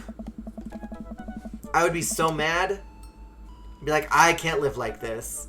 I cannot live like this. This is too much for me.